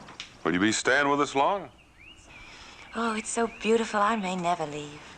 I think autumn's my favorite season. Oh, and mine. It's hard to believe it's harvest time again. This year's gone so fast. Well, it's been a good year. Does a man's heart good to see a stand of grain like that. Best crop we ever made. One good thing about it, it'll keep you home until the harvest is done. If I stay here long enough, I'm apt to become a farmer. I know how you feel, but... Pa! Pa! Look what I got! Look what I got, Pa! Israel, where did you get that money? I sold my beaver. You what? I sold my beaver. Mine and me trapped. Well, now, hold on, Israel. You know Cincinnatus wouldn't buy a pelt like that. Cincinnatus didn't buy it. The other man did. Well, what other man? The man at the fort. Said he'd buy all the beaver I could get, or anybody else. I better find Mama so I can set that trap again. That's the strangest thing I've ever heard. Now, why would anyone do a thing like that? I don't know, but I think I better find out. Oh, Mr. Boone, can I walk back with you? I'm afraid my aunt might think I'm lost. Come right along. Thank you, Rebecca. I can't think when I've had such a nice time. Nor have I. Please come back again.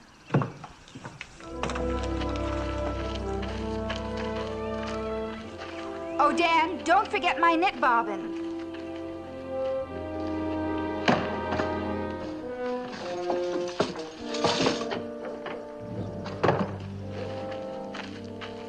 Enter Mr. Daniel Boone. You think that's him? Yes, that's him, all right. He answers the description perfectly.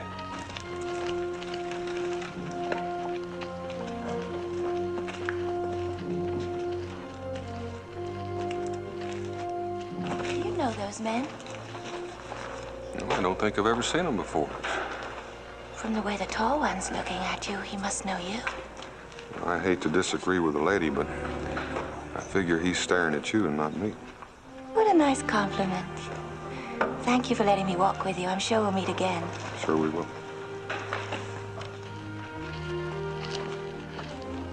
Don't forget your wife's knit bobbin.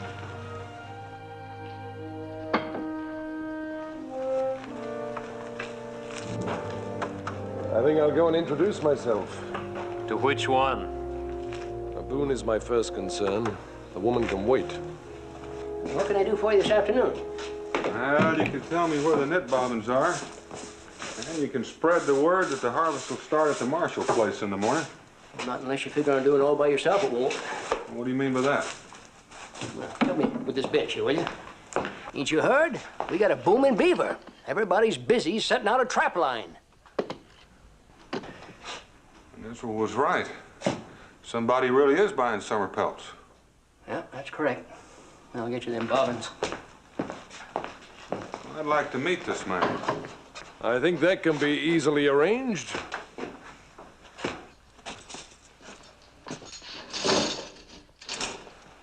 My name's Cromwell, Thomas Cromwell. I take it you're Boone. I've heard quite a lot about you. Well, I've heard a lot of things about you, too. Yes, news does travel fast, doesn't it? Would you care to join me for a drink? I understand you're buying beaver skins. That's correct. A shilling apiece, in case you're interested. Well, I'm not interested, Mr. Cromwell. But you might say I'm curious. Well, any questions you may have, I'd be only too pleased to answer them. Well, now, you know as well as I do that those skins are worthless this time of year. Yes, but not for my purposes. Well, what are your purposes, Mr. Cromwell? The skin is no good for leather, and the fur is bad. Then let's just say it's a gesture of goodwill. If I employ these people now, they'll trap again for me in the fall instead of a competitor. And by fall, there won't be any beaver left to trap. For that, I have no answer.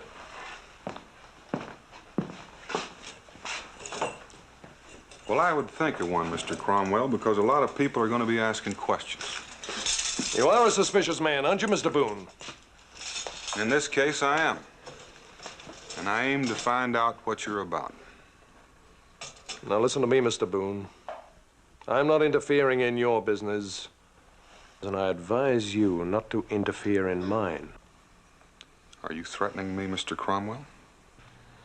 I'd prefer to call it a warning.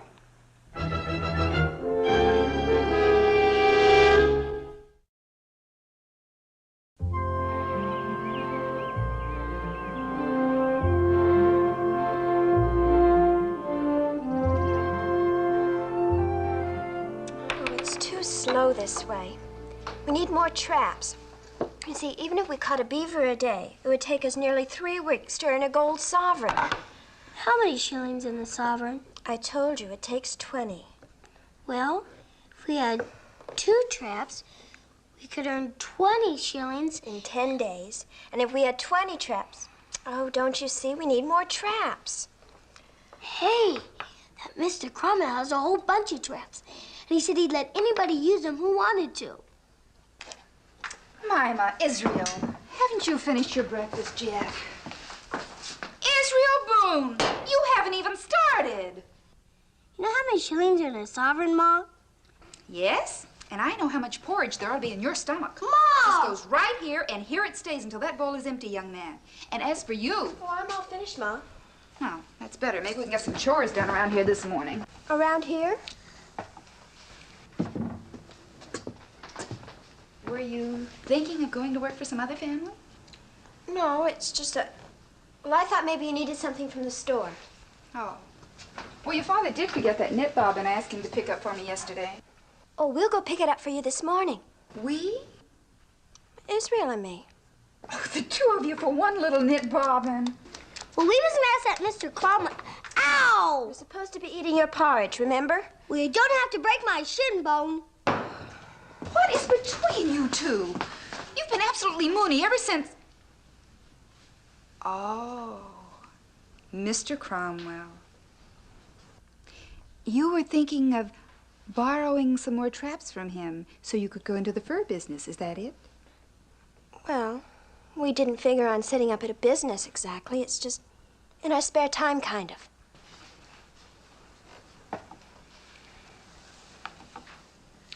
Very well. Go ahead and ask him. Gee, thanks, Mom. I'll be right back.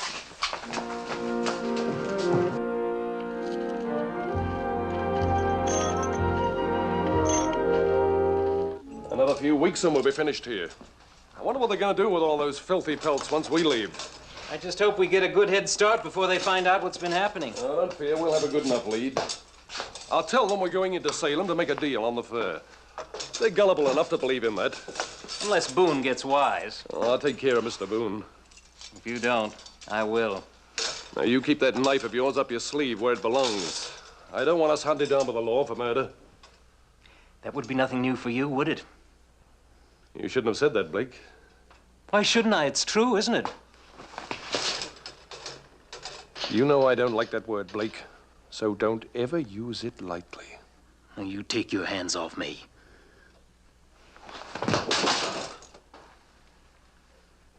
I don't like to be pushed around either. You remember that. Mr. Cromwell, you remember me. Well, of course I remember you, lad. Well, have you brought me another beaver? Well, that's what we came to see you about, Mr. Cromwell. Now, don't tell me you're the sister that helps this young fellow with his trapping. Yes, sir. I'm Jemima. Well, this is a pleasure. Well, come on, lad. How about the beaver? Well, the problem is we only got one trap. And we figured if we had more, we can make money faster. Well, that's pretty good figuring, lad. But tell me, how many traps do you think you're going to need? Do you think 5 would be too many? That would give us 6 altogether. Well, that sounds pretty reasonable to me. We'll take real good care of them. I'm sure you will. Here you are, lad. I'll just give your name to Mr. Blake there, and he'll enter it into the ledger and keep our record straight. Israel Boone. Any relation to Daniel Boone? He's my pa. He's her pa, too. What are you laughing about? Well, excuse me, miss. I just thought of something funny. I think we better be going, Israel. Or I'll take half of it. Goodbye. Oh, I almost forgot to thank you. Good luck to both of you. Boone's own kids. I wonder what he thinks about that. I doubt if he's even aware of it. They've been telling me that he's been gone for the past 2 days trying to recruit men for the harvest. Excuse me.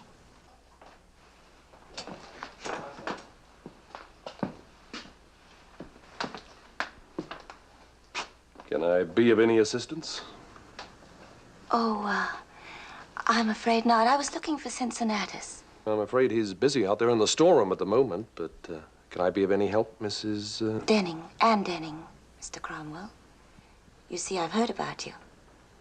And, it's Miss, not Mrs. Would you care to come in and wait?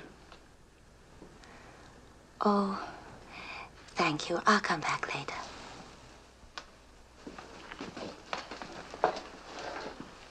Forget about it, Tom. Whatever it is you're thinking about, Mr. Hamer wouldn't like it. Well, fortunately, Mr. Hamer isn't here. Mr. Hamer isn't as far away as you may think. We're meeting him tonight.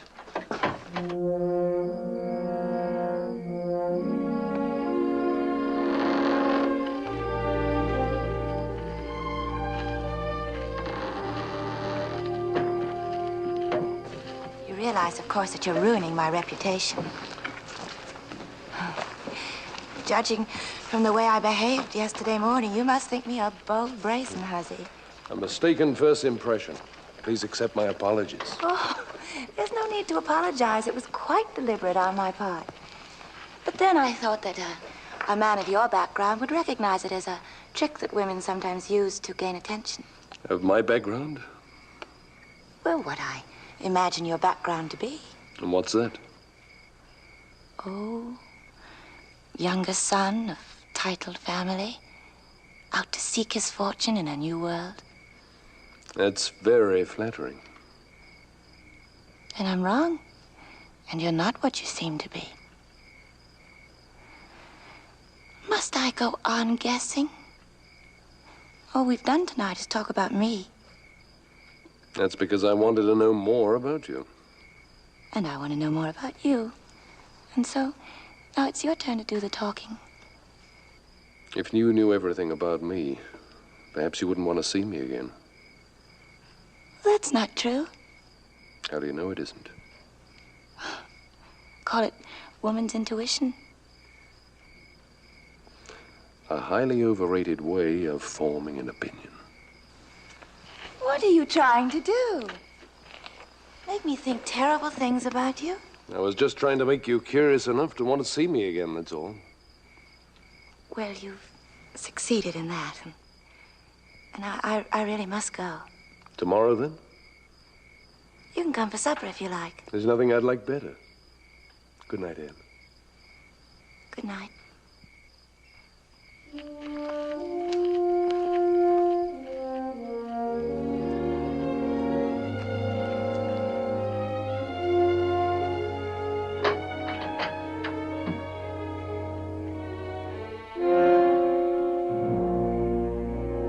What took you so long?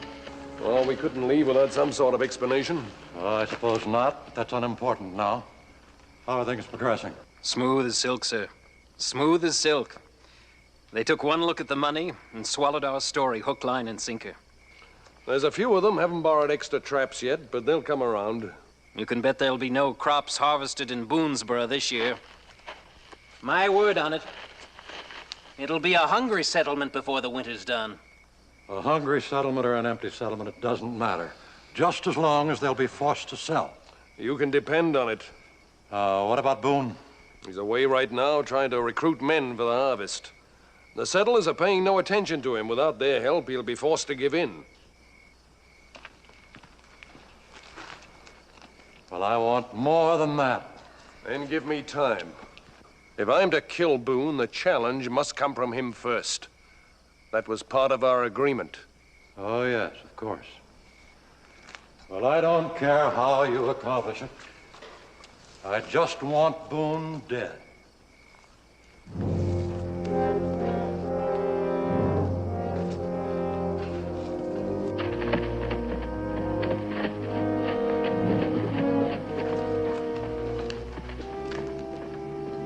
Dead he will be.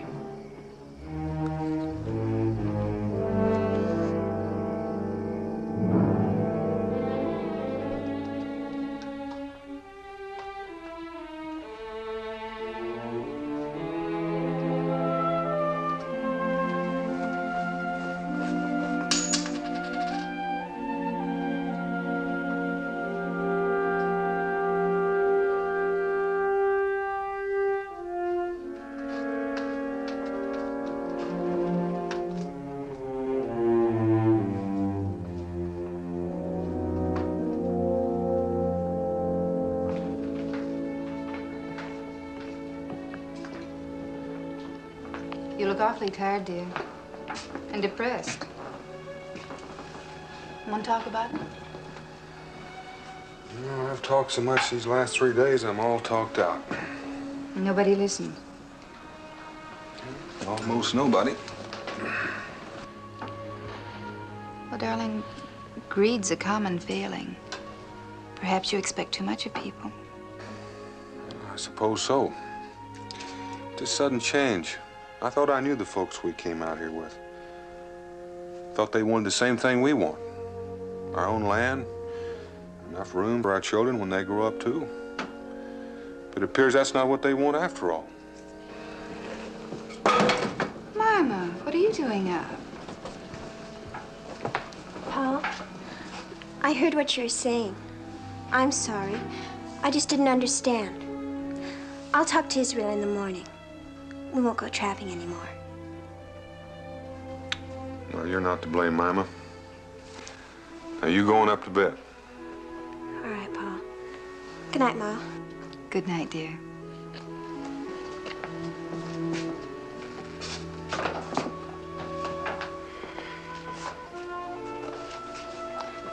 No, a man just can't sit around and brood with a family like that. You know, I've done my best and failed. But there's no reason why I should fail you, too. So tomorrow, come sunup, we're going to start getting our crops in.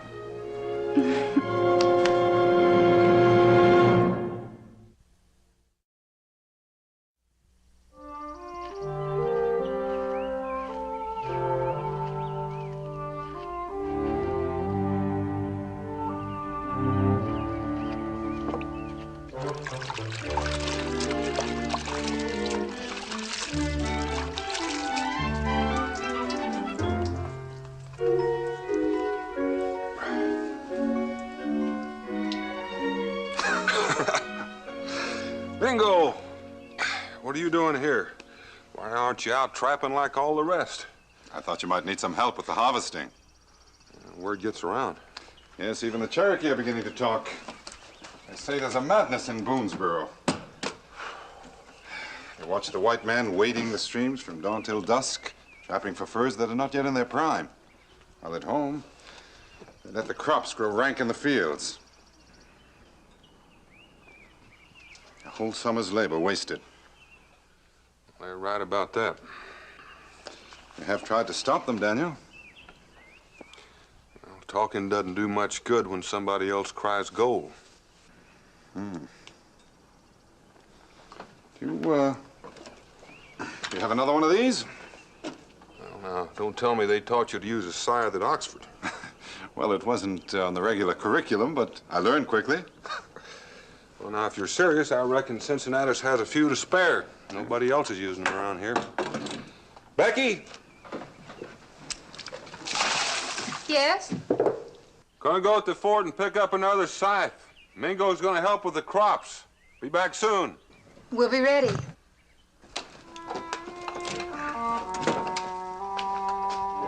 $17, $18, $19, 20 pelts. That's 20 shillings. See, there's a place in the storeroom for these, will you, Blake? Here we are. That's 1 gold sovereign, Mr. Tupper. 20 shillings. Not bad for a few days' work, huh? Oh, that's fine, just fine, Tupper. Now, we'll put that on your account, and you'll owe me a little over 4 pounds. I'll tell you what. I'll put 15 shillings on my bill, and then that'll leave me 5 shillings to buy my friends a drink. Well, I'll tell you what. We'll just put the whole thing on your bill, and your friends can go thirsty. Oh, Daniel, I ain't seen you around for a couple of days. Cincinnatus? You too, Mingo. You know Mr. Cromwell here? I haven't had the pleasure. Well, you two being from London, so to speak, I figured you might have a lot in common. Oh, so you're from London? I grew up there. Well, I hardly expected to meet a Londoner out here. Especially one who looks so little like a Londoner. Yes, you would look a little odd promenading in Berkeley Square, to say the least. I left England quite a few years ago. We must have a talk one of these days. Yes. Don't tell me you two been out trapping beaver. Oh, we've got better things to do, Tupper. Yes, Mr. Boone doesn't share the general enthusiasm over making money, although his children seem to take a different view. Well, you can't blame them too much. They're not like Tupper here. They're too young to know better. You got some objection to my making money? It's not the money I object to. It's what's happening because of it. And what's that, may I ask? The crops are not being harvested. Well, is that true, Mr. Tupper? Are you really neglecting your farm merely to run a trap line? Me? Farm? Well, Tupper here's sowed a few wild oats in his time. That's just about as close as he's come to working the land. That's close enough. That's not true of the others. They put in a lot of time and work on their crops. They're the ones I feel sorry for. Well, you sound like there's some kind of a disaster, Daniel. What else would you call it? Well, I know, but it ain't that bad. Well, it will be. Unless you plan on hauling provisions down the wilderness road in the dead of winter. Now, Daniel, you know that road is not passable in winter? I have an idea Mr. Cromwell knows it, too. You are implying, I take it, that I am making a deliberate attempt to starve out this settlement. I am. Now, why would I want to do a thing like that? I haven't figured that part out yet. And when you have, what do you intend to do about it? I don't know. Cincinnatus, I need 2 hand sickles and a scythe. Well, come on out the storeroom and see what I can do for you.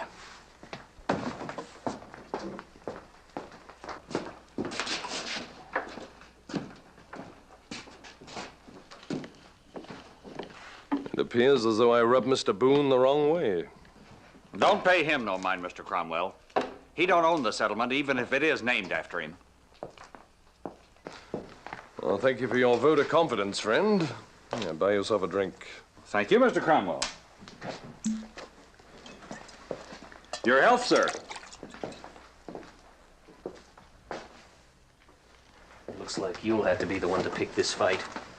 Boone isn't going to start it. Well, perhaps it won't even be necessary. Are you welshing on your bargain? I wish I could. I told you to stay away from this Denning wench. She's the cause of this. Now, listen to me, Blake. I'm going to tell you something. If you so much as mention her name again, I'm going to break your neck. Well, anyway, here's your side, Daniel. I'll get them sickles for you directly. I swear I don't know where that boy puts things. Jericho! Get in here and help me find these things. Where'd that boy leave things alone where I put them? I know it's left right here, and I tell him to leave things here, but he always puts them someplace else. I'll find it. It's over in here someplace. All right, get over here. Watch out! Look out! Daniel, why is that man Cromwell trying to pick a fight with you? You've noticed that, too. It's quite obvious. Take my advice, Daniel. Don't fight him. Yeah, I hope I don't have to. Cromwell. It seems to me that there was a man in London named Cromwell who fought for prize. Well, this man hasn't got the marks of a fighter. If it's the same Cromwell, he was so clever that very few of his opponents were able to land a blow on him. A champion professional fighter. Yes. Champion at one of London's more interesting diversions. Two men fight with their bare fists until only one of them is left standing. The winner receives a prize in money, but the loser frequently is left crippled or dead. So be careful, Daniel. Do what you must do, but if it comes to a fight, try to have it on your terms, not his.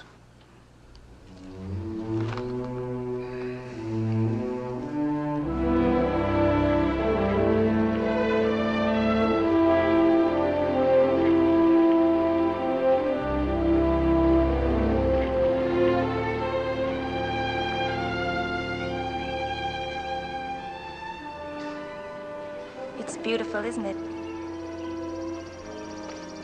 You come here often, Anne? No, not often. It's a sort of local trysting place. Well, reserved for courting. Except no one courts. They're too busy trying to keep body and soul together. And our being here would seem to indicate intention on my part. Or on mine. Don't forget, I brought you here. I wish it could be true. Is it so improbable?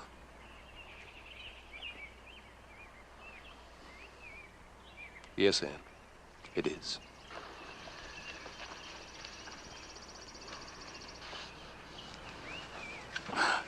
I didn't mean to pry. It's just that I'm interested in you. Interested in what? My way of speech? My manners? My noble bearing? Please don't mock me. I'm not mocking you, Anne. If anything, I'm mocking myself. I wasn't born to the nobility. I was born in the gutter in the slums of London. Oh, you've never seen them, Anne, so I can't describe the poverty, the cruelty, the filth. Go on. You either fought to stay alive or you died. No one seemed to care a great deal, one way or the other. I was one of those who fought, and when I grew old enough, I made it my profession. I also gave private instruction to the wealthy. I taught them how to use their bare fists, and they taught me how to behave like a gentleman.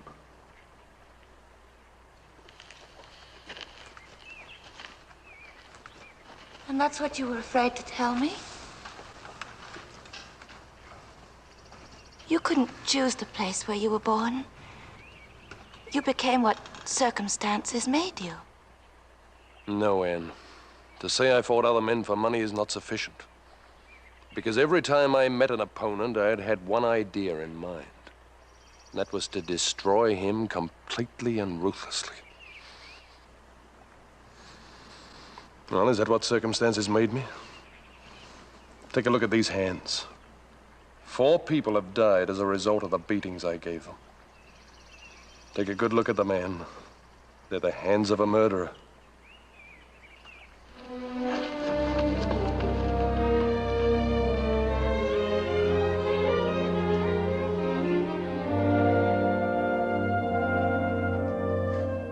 Rewards of honest toil. I told you I wasn't cut out to be a farmer. Oh, maybe not, but you put on a pretty good imitation of one today. I'll get some grease and bandages for those blisters. Daniel! Daniel! You'd better come with me, Daniel. Your woodlot is on fire.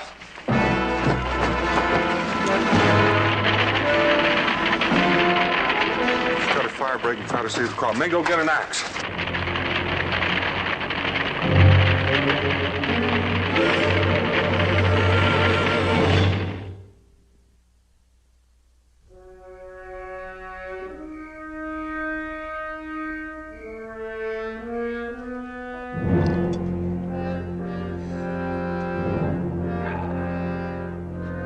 Fill it up. It's against my best interest, Mr. Cromwell, but don't you think you've had about enough? I'll be the judge of that. Well, it's your headache, not mine.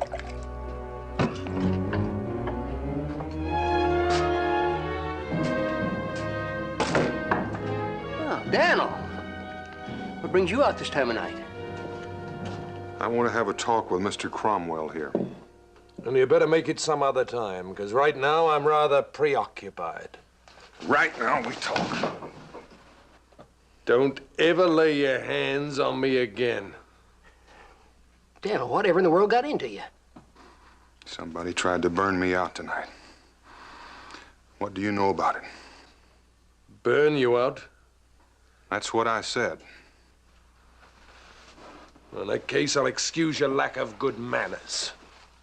I said, what do you know about it? I might be a great many things, Boone. But an arsonist, I'm not. That's right, Daniel. He couldn't have done it. He's been here drinking ever since late afternoon. Well, in that case, I apologize, Mr. Cromwell. And now I'm going to ask you for a favor. I never thought of you as being a man who'd ask a favor of anyone. I'm not asking for myself. It's for the whole settlement. You want me to stop buying furs so that you can get your harvest in? 10 days, 2 weeks at the most. I'm sorry, my friend, I can't accommodate you. You can't, or you won't. Any way you wish. The answer's still the same. Now, it seems to me you're being just a little disobliging, Mr. Cromwell, seeing as how you ain't even shipped the pelt you got yet. Well, it ain't as though the world's coming to an end. Never mind, Cincinnatus. I asked and I got my answer. I never thought of you as being a man who'd give up so easily, Boone. I'm not giving up, Mr. Cromwell. I'm just through asking.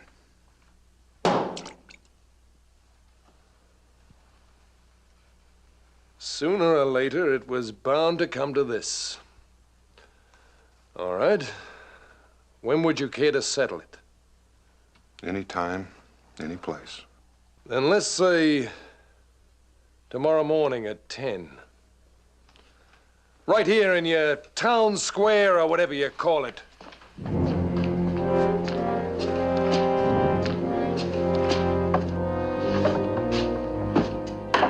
Well, he seems all powerful sure of himself, doesn't he, Daniel? You just wonder how he's gonna feel tomorrow. Just wondering the same about me.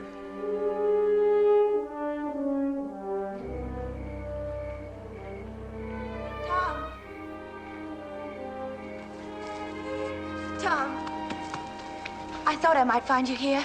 What do you want? I've come to ask a favor of you. Well, so you've heard about the fight. Tom, for my sake, please don't go through with it. You don't know what you're asking. I'm asking if you care at all for me to put aside this dreadful thing. I have no choice. No choice? Is your pride so great you can't admit when you're wrong? It's not a question of being right or wrong. It's a question of going to prison. Prison? Yes, prison. There was one fight and one killing I didn't tell you about because it didn't happen in the prize ring. A man attacked me with a knife, and I had to kill him in self-defense. And unfortunately, there was only one witness. And he will never tell the truth in court. Why won't he? Because I'm too valuable. You see, I do his dirty work, like getting rid of Boone. And that's your excuse to kill another man. The only law I know is the one of self-preservation. Now, why don't you forget you ever knew me and go home? Tom. I said go home.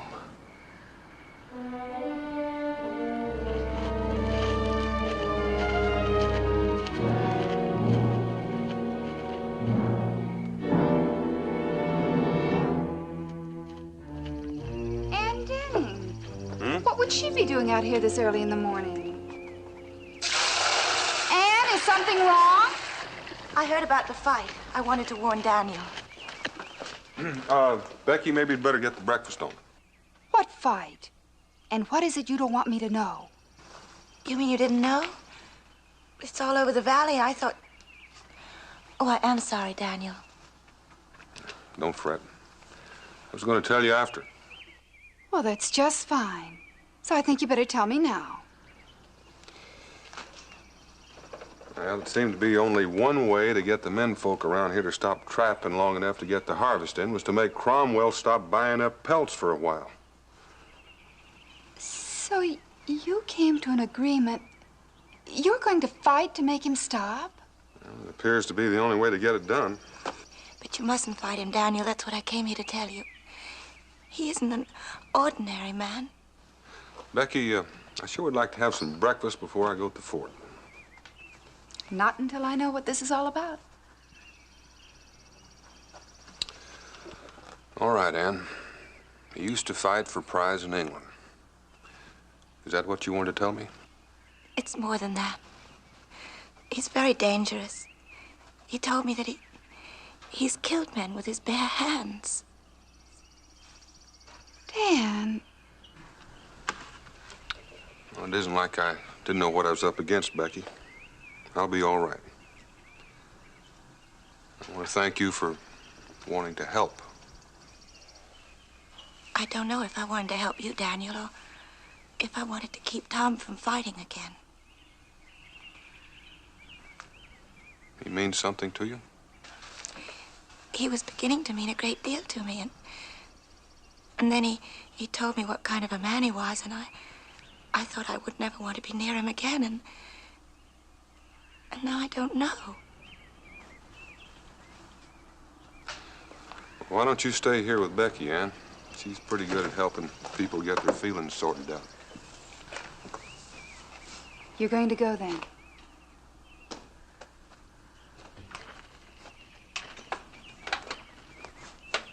I'm going, Becky.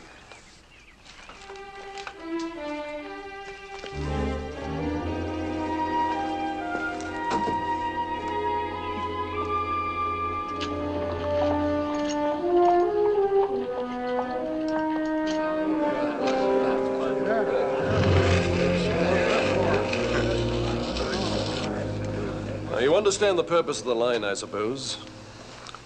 One of us is down. We both have to toe the line again before we start fighting.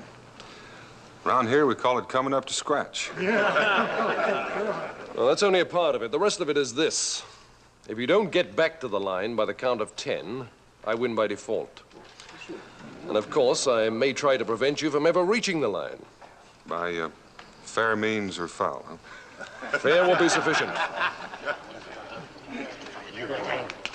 Naturally, the same rules apply should you be able to knock me down. Whoever would think it might come out that way.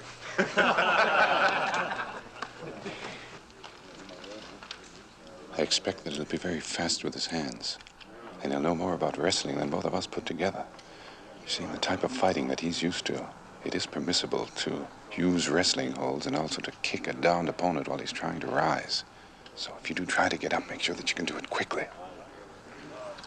Presuming, of course, that he's able to knock you down in the first place. Well, thanks for that. I was beginning to think it wasn't a question of if I get beat, just how bad. Are you ready, Mr. Boone?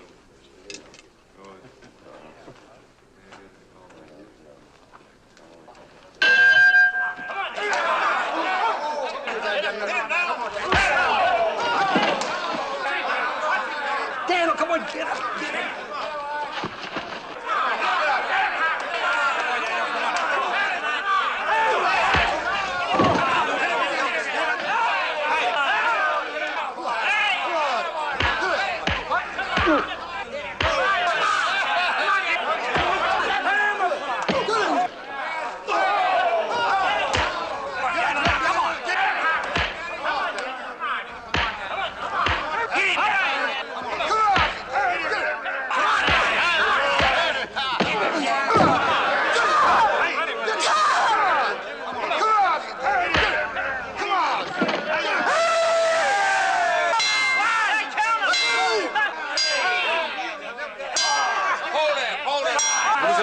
punch! Hold it! Hold it!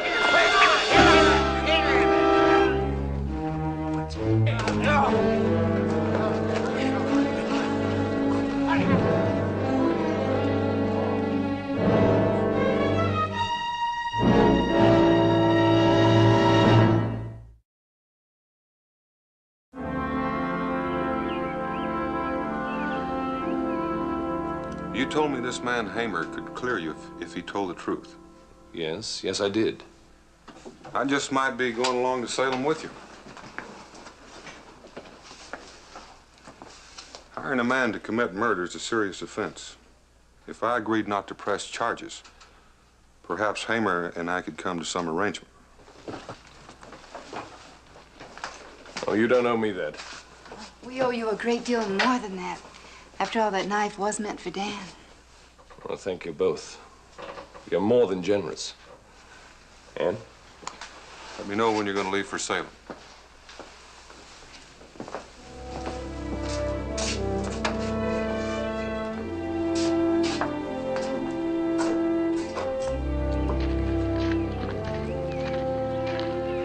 You know, I might just take you to Salem with me, and we'll stand up for him.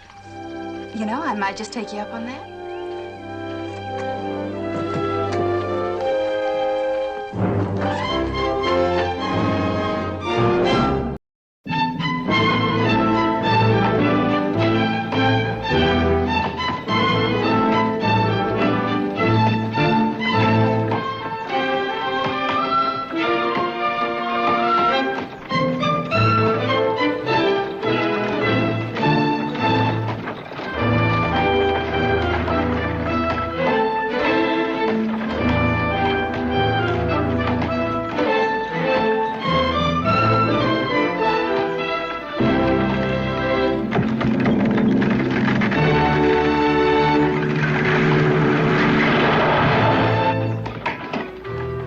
Grandfather, look!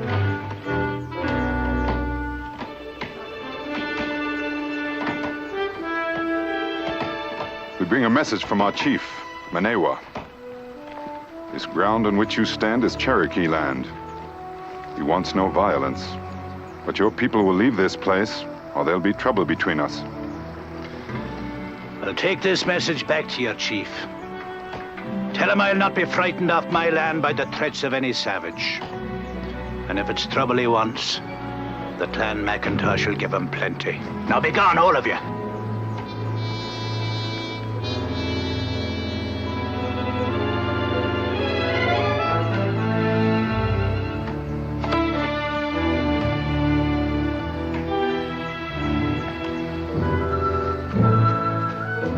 It's ready, Roderick! Stand from under! Come here, lad.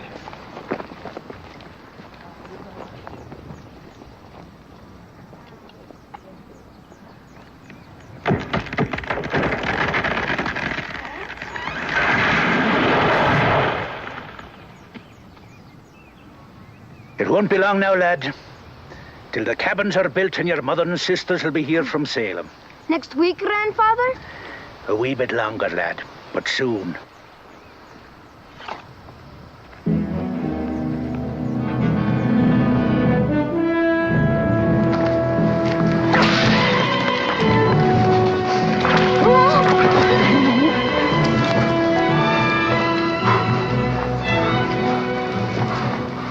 There will be no violence.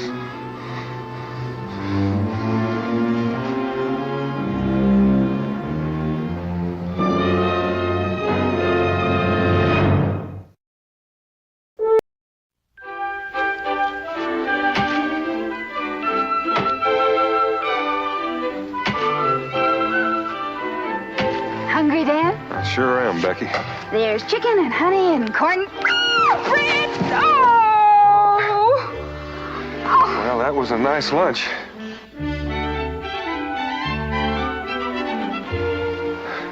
What's Ezra got there? I don't know, but I better find out. Israel! Israel!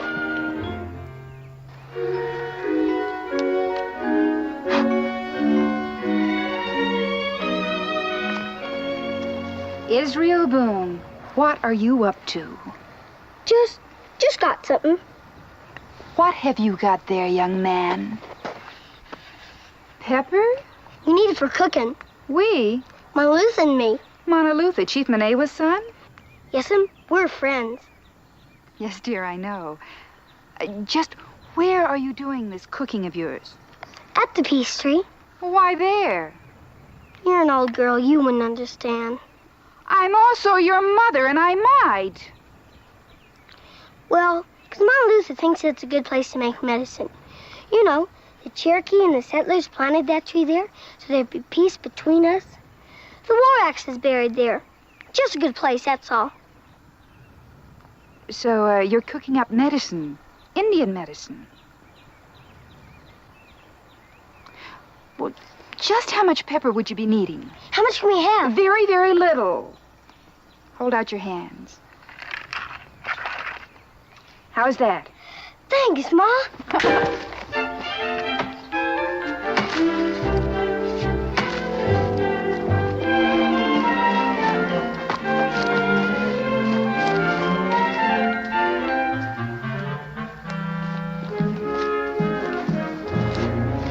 Mingo. And you? You remember a group of Highlanders led by a man named Roderick McIntosh? Yes. 12 men and a small boy. They came through Boonesboro a few weeks ago, heading north. Well, they didn't go north. They're cutting timber to build cabins on Deerhorn Flat. Deerhorn Flat? Well, Roderick McIntosh says it's empty land, waiting to be claimed. Well, when did you talk to him? Manewa sent 3 of us to tell him and his people to get off our land. We were ordered off Deerhorn Flat, and one of our messengers tried to put an arrow into McIntosh's back. Stubborn fools. I might have known they wouldn't take my advice. You know, they must think... Oh, we know what they think. He told us. We're savages, and we tread on Deerhorn Flat at our own risk. Somebody'd better tell McIntosh he stuck his head in the hornet's nest. It's worse than that, Daniel. Manewa is a very angry man. He doesn't like fools who think they can blunder in where they have no right to be and grab whatever they want. Yeah, can't blame him. If they would listen, we could explain the laws and the terms of the treaty. Many of our Cherokee think there's been too much talk already. Taffand and Pushta and a half dozen of the others are sharpening their war arrows. And they want to use them. Yeah, it's a nice day for a walk.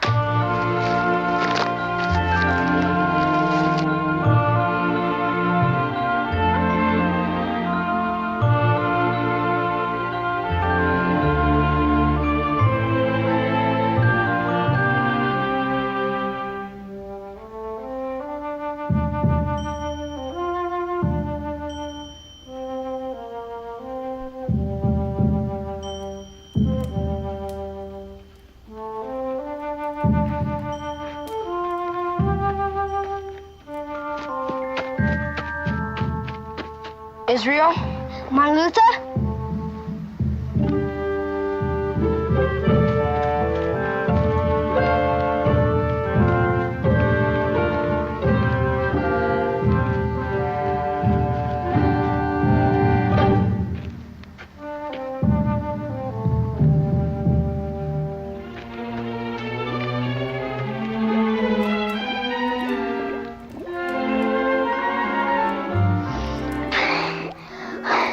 What's that?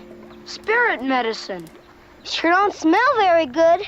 Pitapuni, the medicine man, said it's the most important. If we want to grow and run swiftly, we have to rub it on all over us. What's in it? I don't know all of it.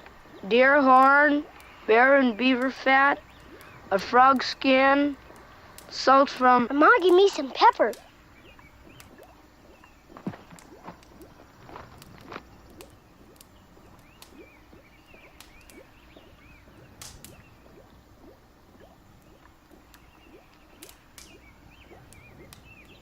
Pepper? Nah, that's a ladybug. Pounded deer horn cooked and rubbed on legs makes you run fast and jump high. Bear fat makes very strong.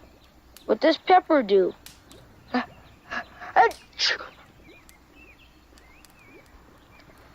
Oh, well, I guess we really didn't need pepper.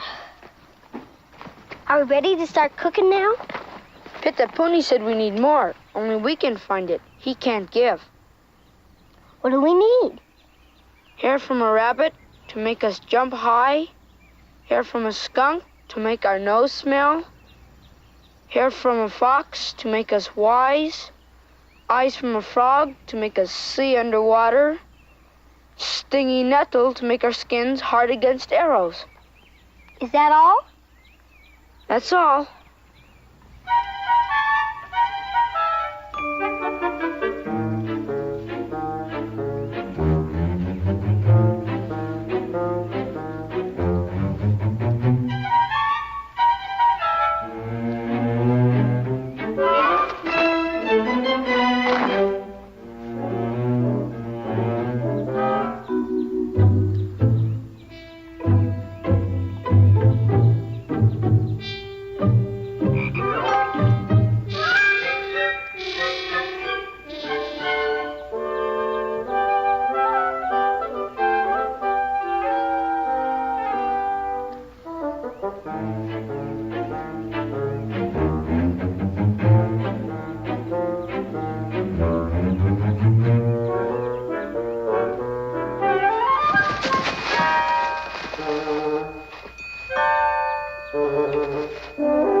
You're an inch too far to the left, man. Oh, an inch is nothing to worry about. If it was on the end of your nose, you'd worry about it. The one thing I can't abide is a tree in my orchard that's out of line. Aye, an inch to the left it is. Grandfather, look! Somebody's coming!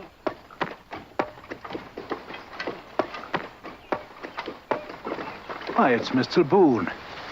Come on, lad.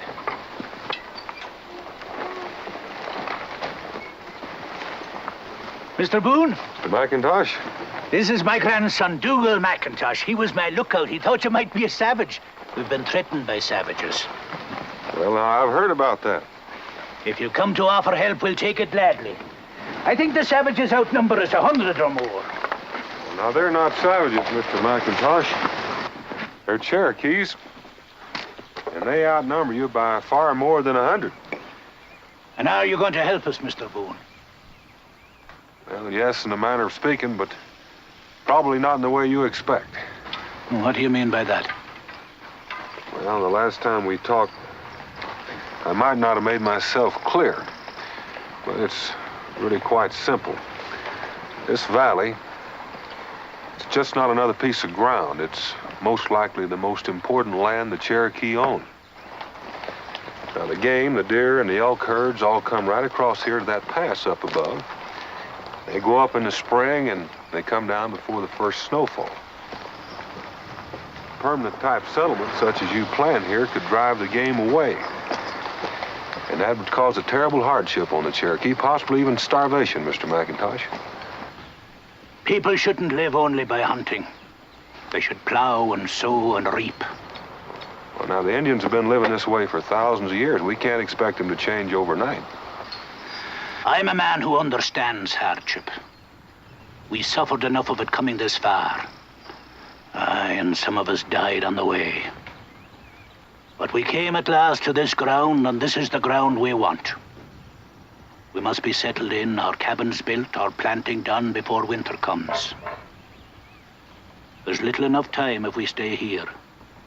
There's none if we move on. Well, just what is it you're going to be planting? Apples.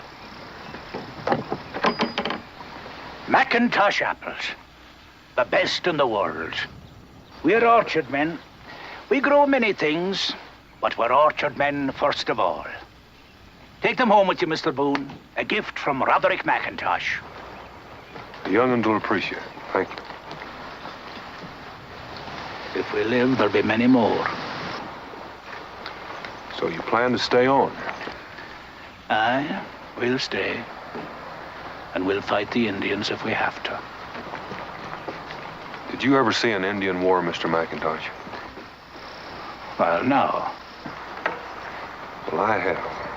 And I don't want to see another one if I can help it. This land belongs to the Indians. And you're not welcome. I take it that's your last word, Mr. Boone. Not my last word, Mr. McIntosh. The Cherokee.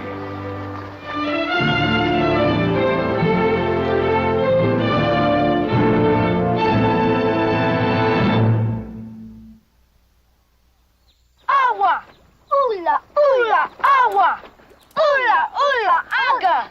Ula, ula, awa! Ula, ula, aga! Awa, awa, ula! Aga, aga, ula! Ula, ula, awa! I'm tired. Ain't that enough? Ula, ula, awa! Ula, ula, aga! Ula, ula, awa! Ula, ula, awa! Enough. I should think so. Think it's ready? I'll see. Come on, let's take it off.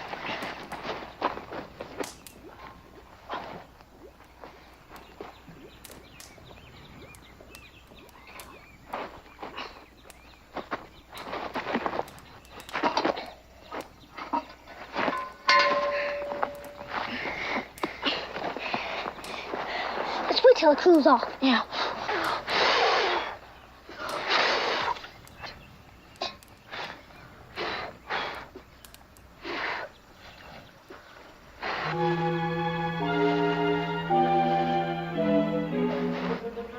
Let's throw it off guard.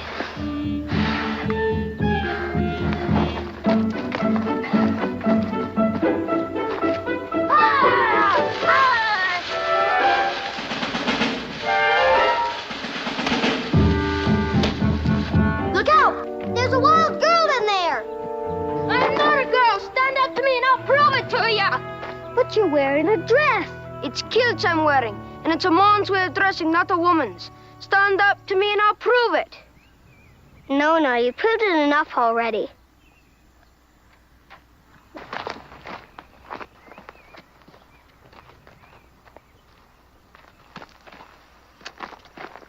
What's your name? Dougal McIntosh. What's yours? Israel Boone. You're one of the new people that moved up in the valley. That's right. Is he a savage? I am Manlutha, son of Manewa, chief of the Cherokee. Why have you smeared your faces? They're not smeared, they're painted. We're making medicine. Oh, I'm sorry you're sick. Not that kind of medicine. Come on, we'll show you.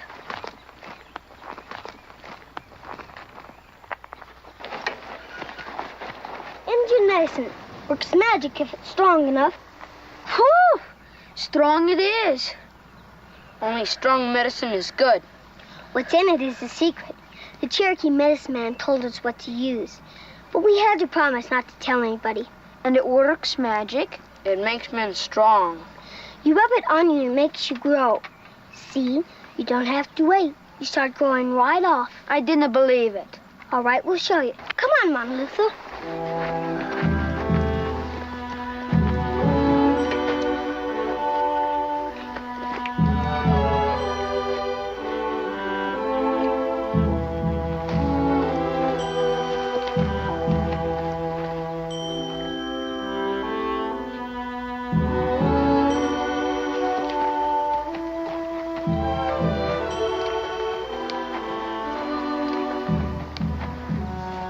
You come back tomorrow. You'll see how much we've grown. You put it on me first, Mama Luther.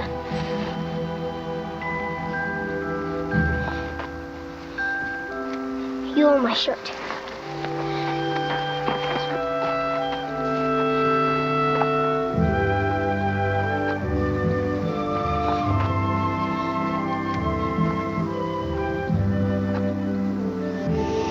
It is strong. A buddy cannot say no to that.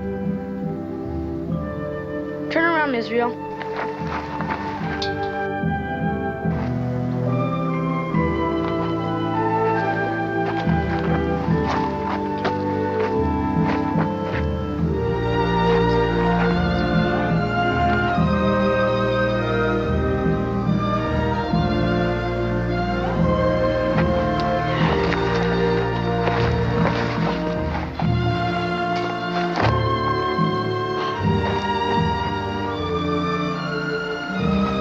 Would there be enough left for me? Sure there is. I best get measured first.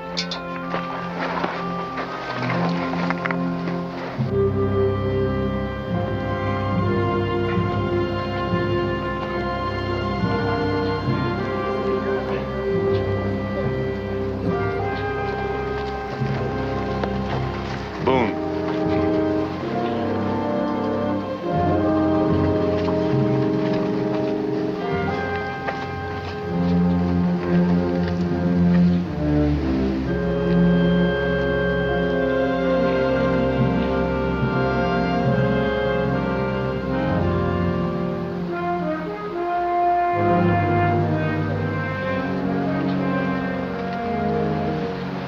You talk. Newa, these Highlanders are not bad people. They're just cranky and stubborn, and they don't like being told what to do. They must move. Well, I know it. But the trick is getting them to know it. They've come a long way, and they've had hardship, and they see that land as the end of their journey. It is our land. If they not leave, we drive them off. Well, that'd be like driving a bear down a badger hole. You'd get scratched up some. We can kill the bear. Well, it's a bear. It'd take some killing. There'd be many empty Cherokee lodges before you were through. Better to die fighting than to die of hunger. Well, Manewa, I don't want anybody to die for any reason. The Highlanders are my brothers. The Cherokee are my brothers. We can live in peace. They must move. Well, I'll do what I can to get them to move. Will you give me time to reason with them? How much time? 5 days. 5 days. 5 days.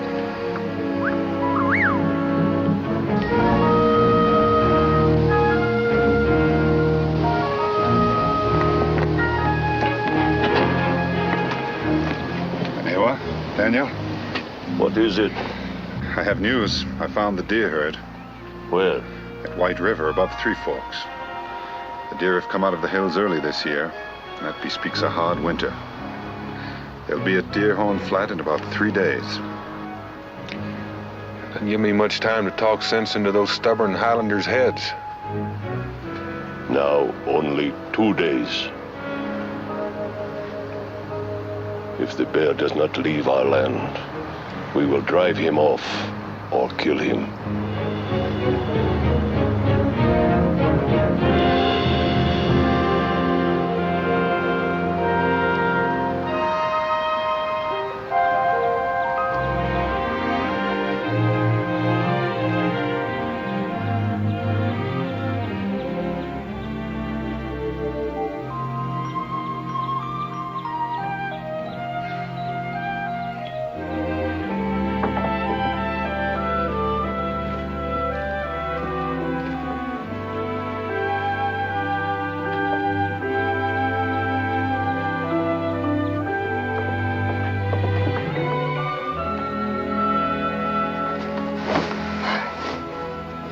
Becky, what are you doing? What am I doing? Can't you smell it? Yeah, I can smell it. I could smell it a quarter of a mile down the trail. Wind must have been just right. A quarter of a mile. Oh, Good heavens. Are you sure it's coming from here?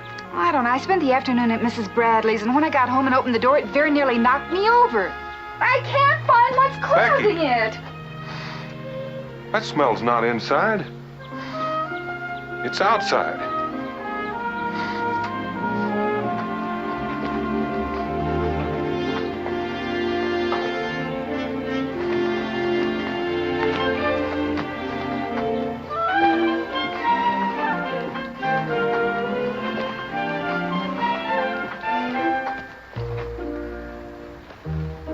Becky?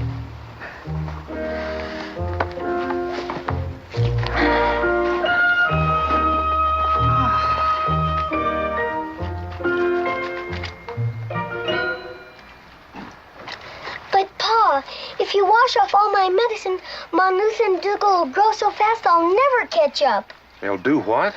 Grow, Pa, grow. You mean that stuff is something you put on to make yourselves grow? Sure, Pa.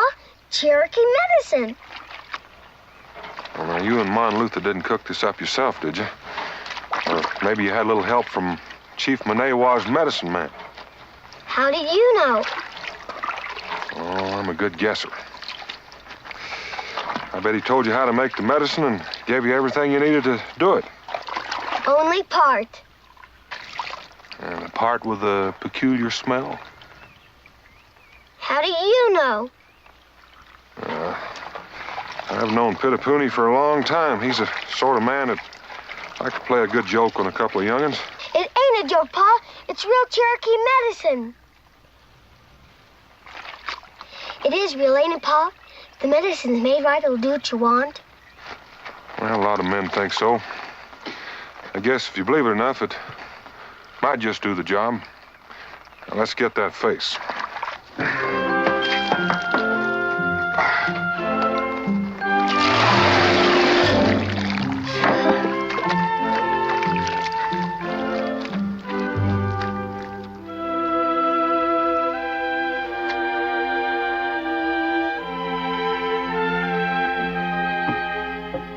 The children are all tucked in for the night.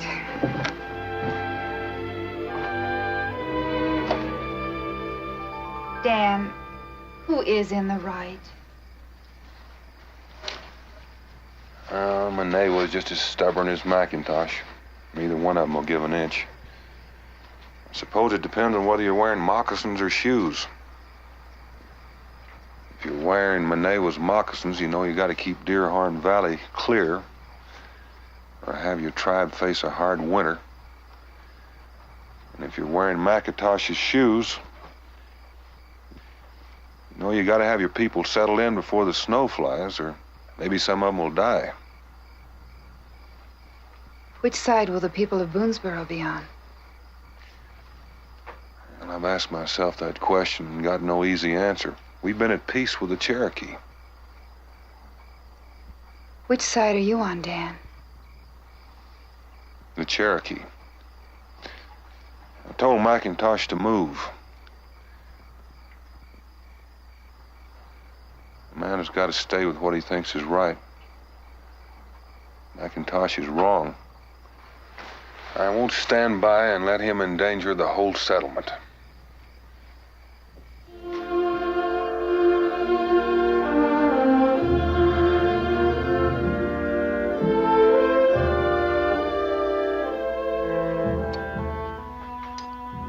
All right, Monluther.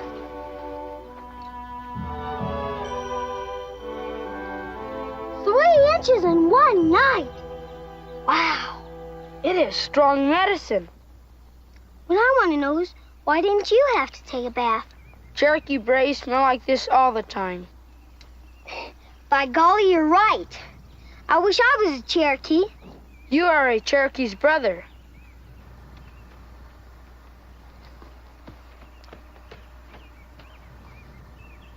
You had to take a bath, too. That I did, not 5 minutes after I got home. Monluther kept his medicine on. He grew this much. I didn't believe it. Show him, Monluther.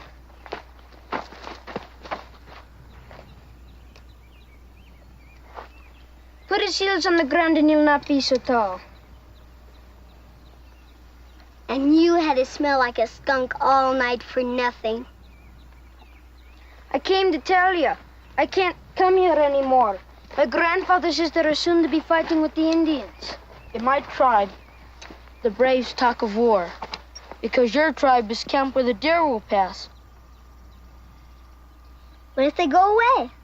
Peace, like now. See, tell your grandpa to go somewhere else, and then nobody will fight. My grandfather has talked to all the men.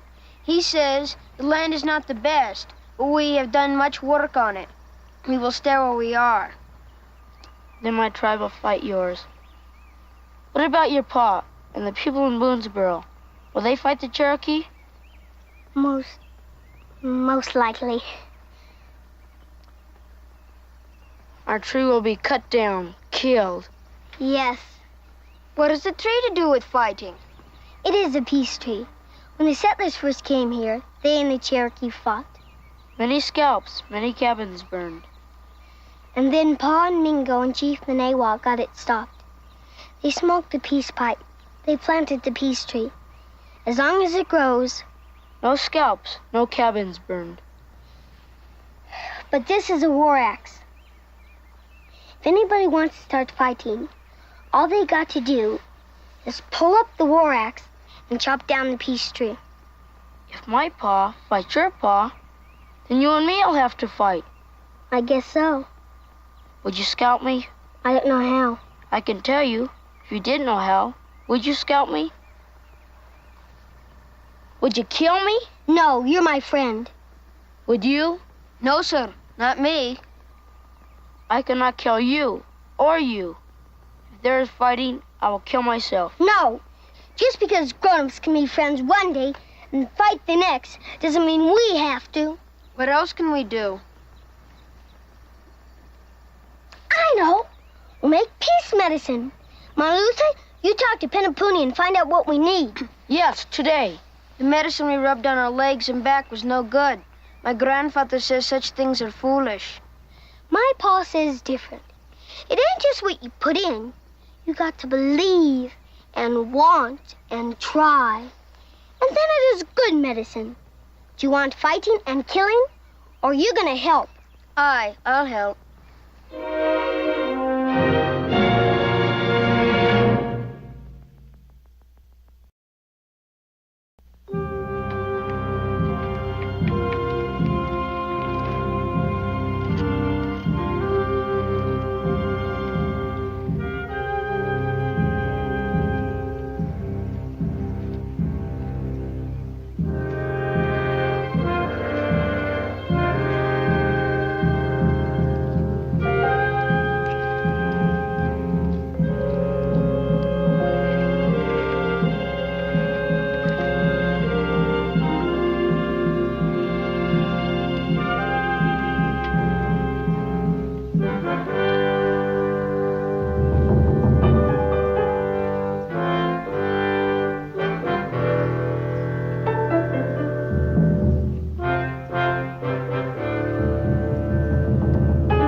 We're Paint Off End? Who did the Cherokee fight? Settlers at Deerhorn Flats. No, we're at peace. Not for long. My father promised 2 days. Why? So they can move away. They will not move away. They build forts and make weapons to kill the Cherokee.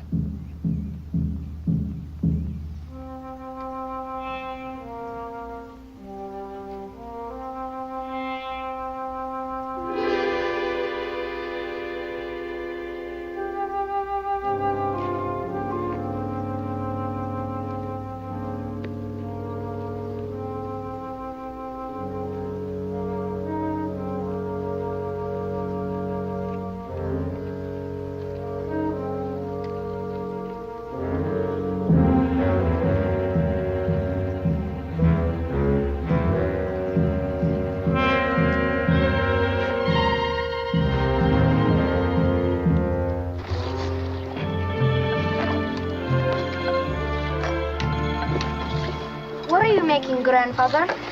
Ammunition, lad. Ammunition for the protection of our people.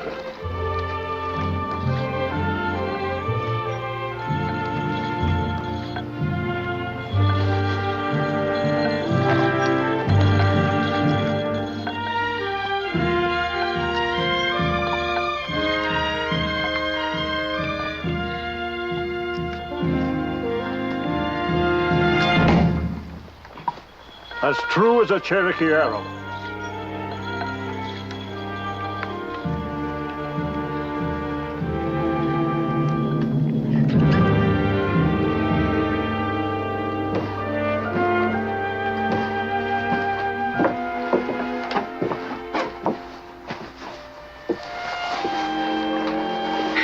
Manewa McIntosh. I don't see why they have to be so stubborn. That's because they believe their lives and the lives of their people depend on it. Edward, I want you to stay close to the cabin. I don't want you to get in any trouble. No, Pa, no trouble. You too, Jemima. All right, Pa.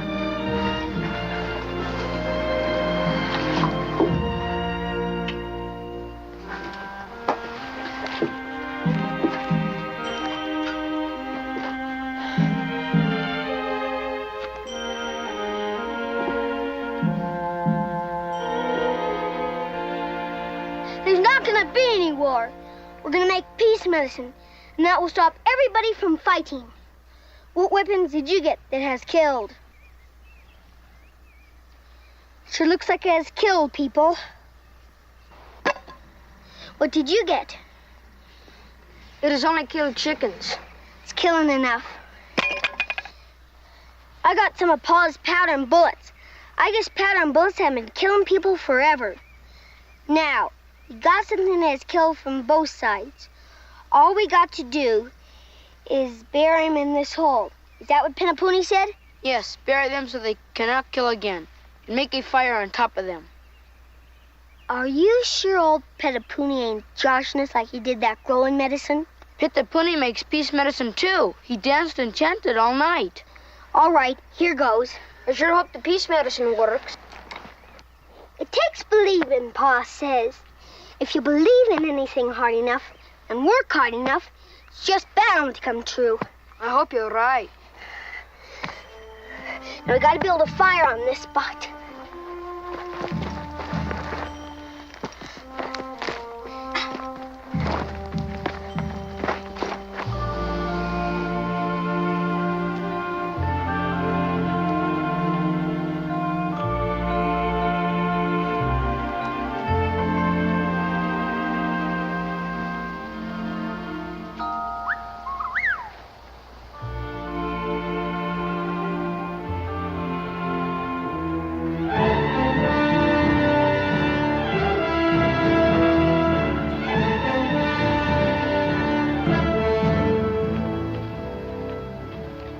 Why the worried look, Mingo? Time, Daniel. It's running out. We still have some time left. We also have some hotheads who don't want to wait. Taffand, Pushta, some of the others. You see, Daniel, they're afraid that the Highlanders will use the 2 days to dig in. And before they're dug out, it could mean a great many dead Cherokee. Mean a lot of dead Highlanders, too. There'll be some way of talking them into leaving. Why don't you come along with me? We'll both talk to them. You think I'd be welcome? No, I expect not. But you might be just the one to show them what they're up against.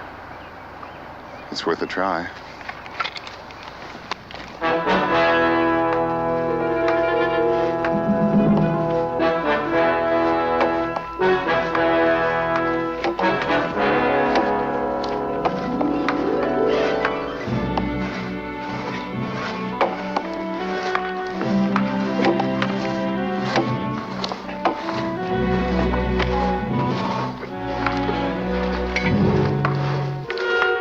Men coming.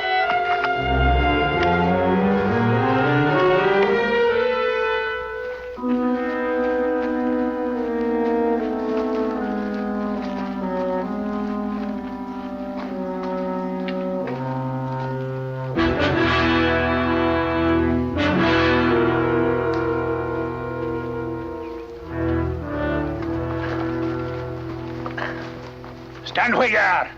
Come as friends. Mr. Boone, you're no longer welcome to the Clan McIntosh if you come as a friend of the savage. Clan McIntosh. Then you would be from north of Glasgow and Edinburgh, but no further north than that. A fair country, I'm told, Daniel, although occasionally bitterly cold. But man, you're a savage. Only half.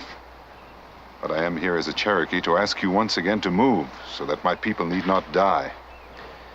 We cannot and will not move. If you don't move, you'll likely all be killed. What right have you got to endanger all these men's lives, Mr. McIntosh? The Clan McIntosh never ran from a fight. They'll not start now. Look out!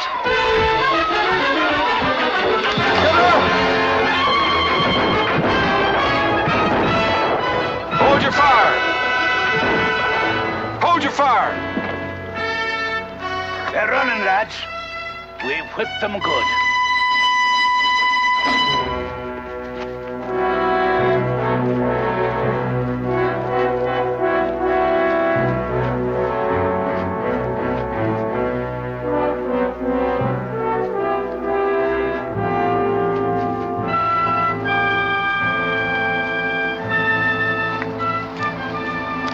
A 2-day truce.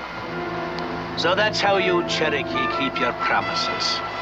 Taffin and just a few young braves. There are bad apples in every barrel, Mr. McIntosh. Even the Cherokee have them.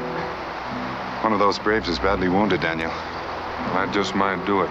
One dead man on each side, that's all it takes to start a war. It might be that Mingo and I can head this one off and get you that 2-day truce. You better hope we can. I'm going with you. Whatever happens now concerns the clan. I've got a right to be there. Lads, take care of David.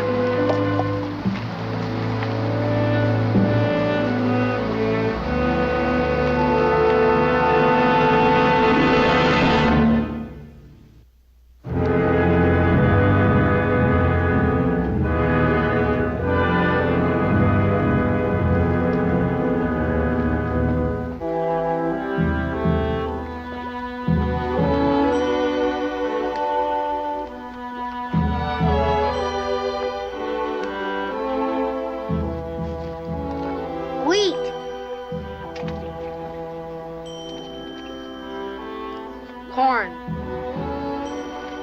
Meat. Full bellies. For Cherokee and settler. Aye, for everybody.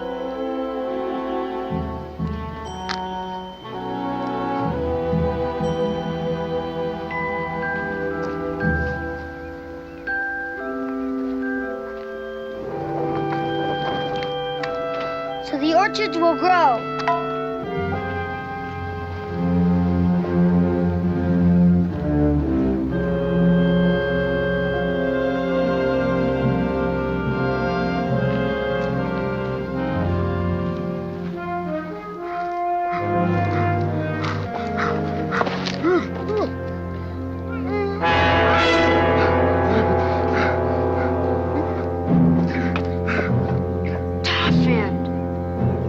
Quickly!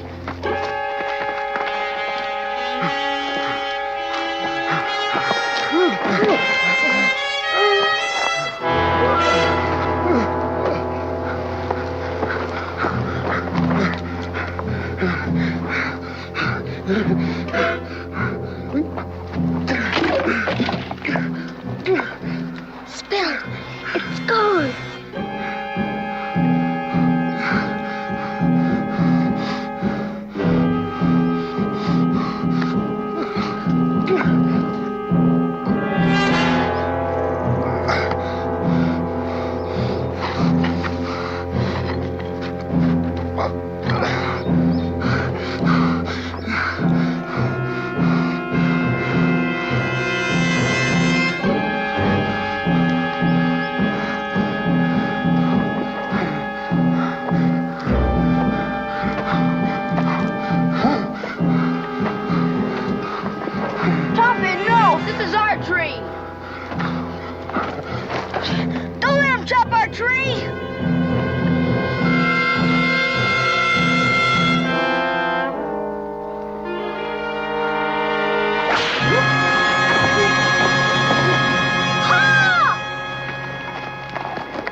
I told you to stay out of trouble. That's what we were doing, Pa. Making peace medicine. I thought you were safe in camp. I had to help my friends. What kind of medicine is that? peace medicine. So there would be no fighting or killing. We put in wheat, corn, and apples, but it's gone, spilled. Now, hold on. What did you say about apples? From the peace tree. So our orchards would grow. I see.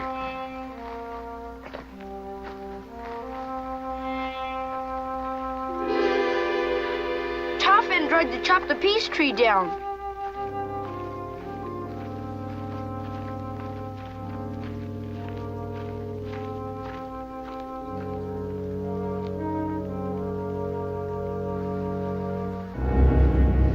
The wound looks worse than it is. I promised you 2 days of truce. He broke my word, and you are helping him. There's bad apples in every barrel. I've no doubt we've got some too. That's spoken like a couple of men who could get along if they tried real hard. You know, finding the boys here started me thinking. They get along fine. They've even got time to try to help us get along. Peace medicine, Pitapuni told me. Well, something else started me thinking. Apples were in that medicine. Apples from that peace tree. Now, land is the heart of our trouble. Clan McIntosh wants to build cabins and plant orchards in Deerhorn Valley. And drive deer herds away. Yes, but do you remember where we got the peace tree? Yes. On slope below Squaw Mountain. Crabapple thickets up there, lots of them. Side hill country, fine drainage, good orchard land. Now, we both own that, Cherokee and settler alike. If we both give up some, our friends can move up there, build their cabins, and we can keep Deerhorn Valley clear for the herds to pass. Well, if the peace tree is any example, it must be good orchard land, better than Deerhorn Valley. But we can't move. We couldn't be settled in before the winter. Well, why don't we do what the boys do? Talk it over, work it out. There must be 100 men in Boonesboro who can spare a few days to raise a few cabins. And there must be 4 times that many squaws and braves in your camp, Chief Manewa. Braves aren't much for raising cabins, but they could hunt and fish and feed the rest of us.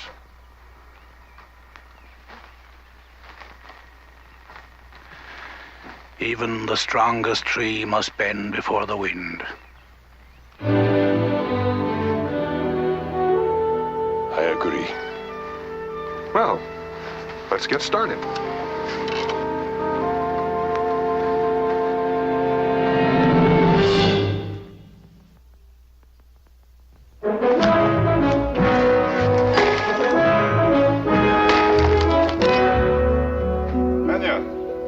Bingo! Just come from Squaw Mountain. Clan McIntosh women have arrived. Roderick sends his regards. Oh, yes. The deer are coming out of the high country and moving through Deerhorn Pass. Fine. You know, I think we ought to find out what it is the boys put in that peace medicine. It certainly is powerful. Well, I can give you some. There was a little left in the bottom of the pot. Israel brought it home. It ought to be around here somewhere. Daniel, as I came in, I noticed 3 little boys stirring something in an iron pot on the other side of the house.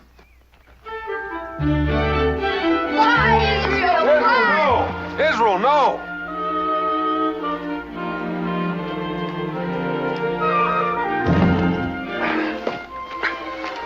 What are you trying to do? Fly, Pa, fly. We thought it'd be nice to fly, so we made some new medicine with hawk feathers in it. Well, I think we better have a little talk about that. I don't know, Daniel. They're just liable to make it work.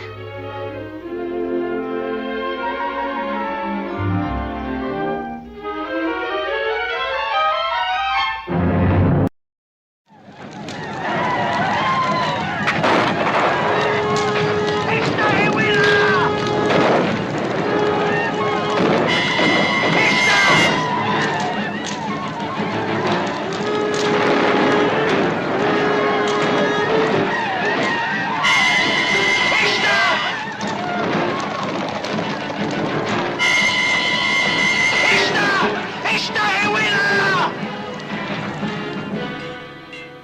Becky. We gotta get to the fort. We ain't got a minute to lose. Now, you got plenty of blankets. In a minute. I've got to get my mince pies. Gabriel and his warriors are on the warpath, not 10, 15 miles from here, and you're worried about mince pies and turkey stuffing? But it's Thanksgiving.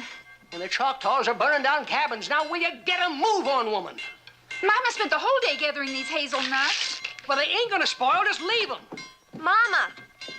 Now, don't you start coming in here looking for things to take along. Just stay out there. Now, we gotta head right for the fort. But I can't find Israel. No place. Well, I'm not leaving this cabin till I find Israel. Well, I'm he not... might be at the fort already. Doggone a woman, he's no fool. He can hear that alarm bell just as well as us. That's it, Mama. He must be at the fort already. Well, sure he is. Now, come on, let's get started. Well, I suppose that's where he must be. Come on.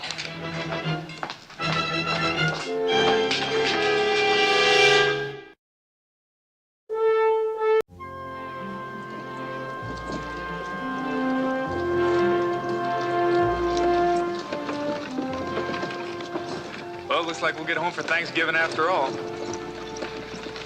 Well, if nothing goes wrong, we'll get there with a day to spare. Yeah. Sure seems like we've been gone an awful long time. What's the matter, Jericho? Didn't you enjoy your stay in Salem? Oh, I enjoyed it for a day or two. But to tell you the truth, Mr. Boone, I don't see why people want to live in a big city like that. Well, I've wondered about that myself. Then I've been called uncivilized a few times, too. Well, it's downright dangerous, for one thing. All those wagons and buggies moving around. A man could get killed just trying to walk across the street. What are my sentiments exactly? Or as you take this mountain country. Now, here it's peaceful and it's quiet.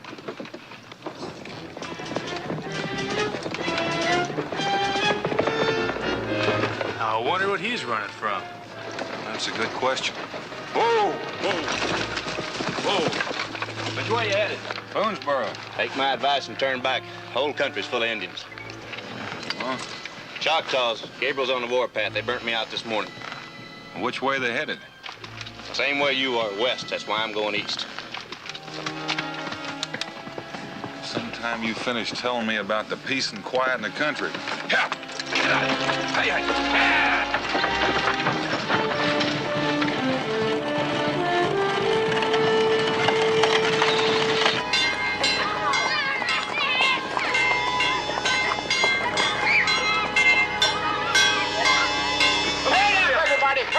Might be out there. Go all the way back in the back there with those whites. Hurry it up. Come on. Hurry.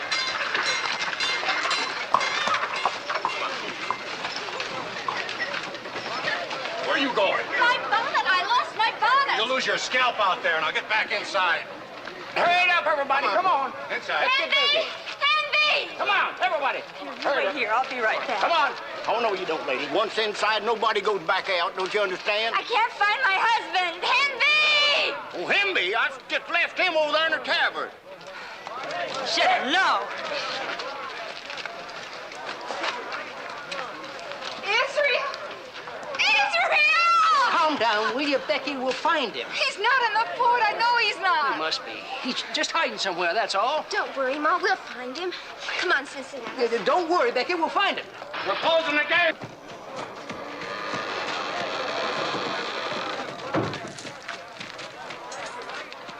Israel! Israel! Oh, you can't go out there. Let me go. My boy's out Nobody there. goes outside. Let me go. Oh, no. You want to do get yourself killed.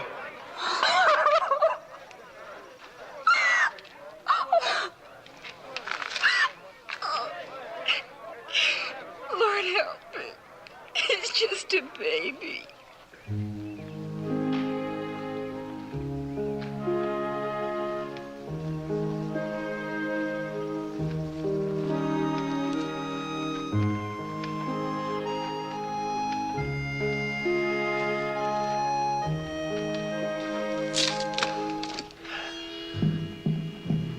How?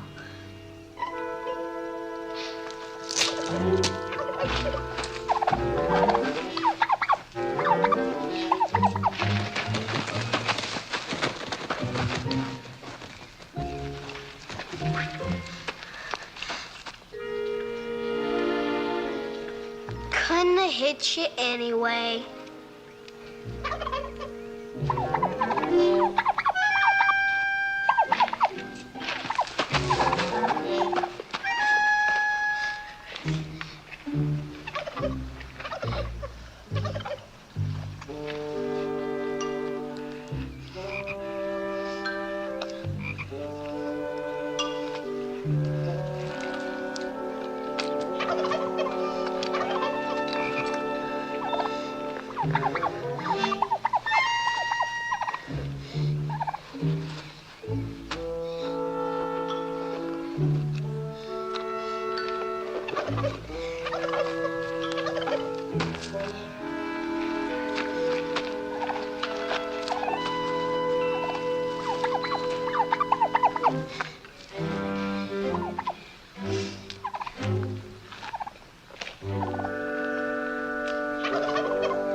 Makes your mouth water, don't it?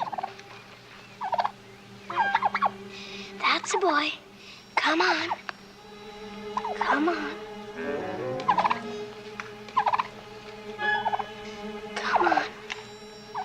Come on. Gotcha! Oh, drat! Doggone you! I'm gonna get the licking for being here. And I still won't have anything to put into Thanksgiving.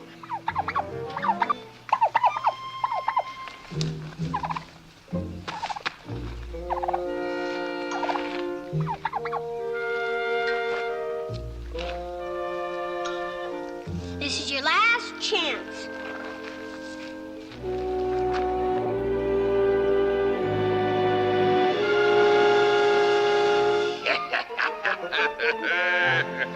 Grandpa Brian! Grandpa!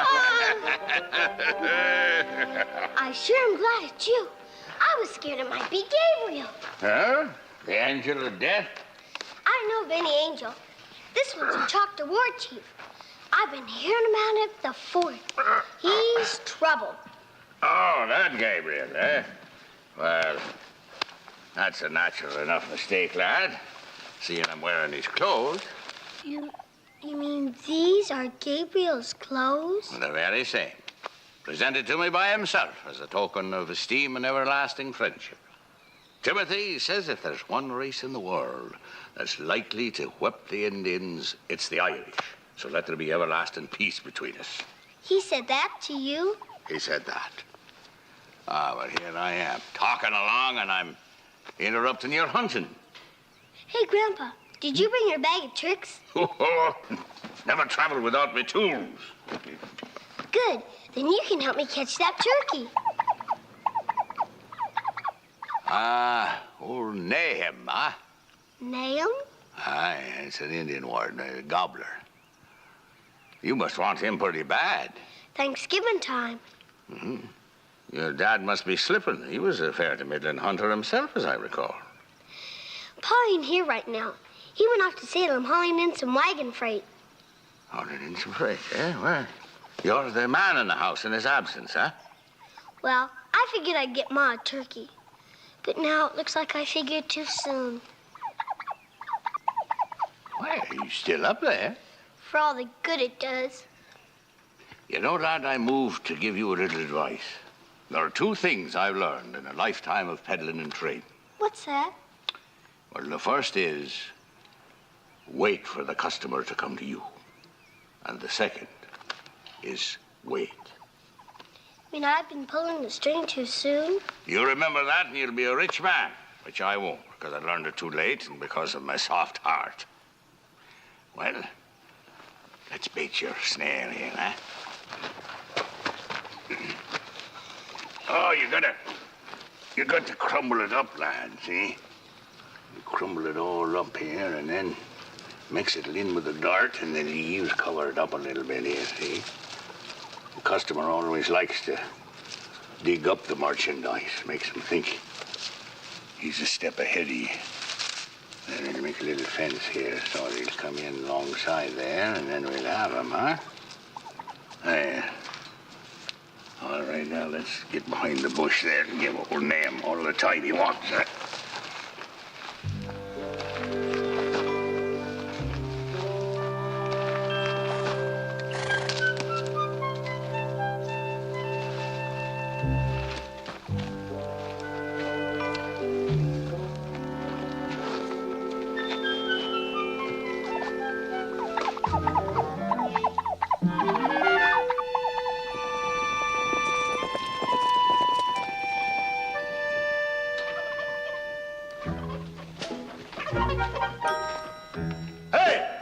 It's Israel Boone. What's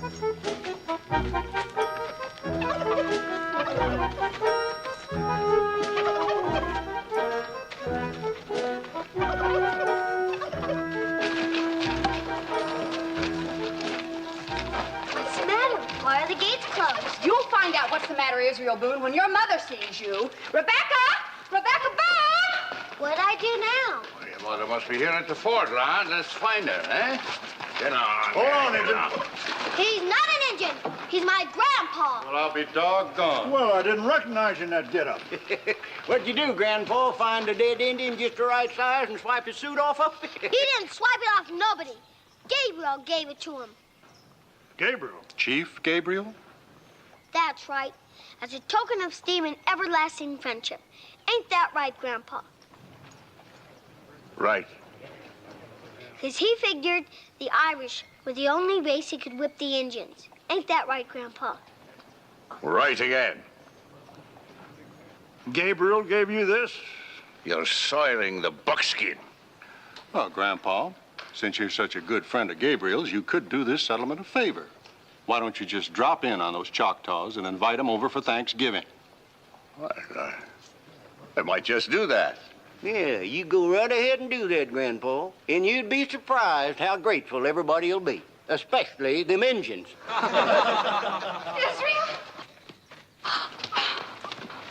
Oh, Israel, thank God.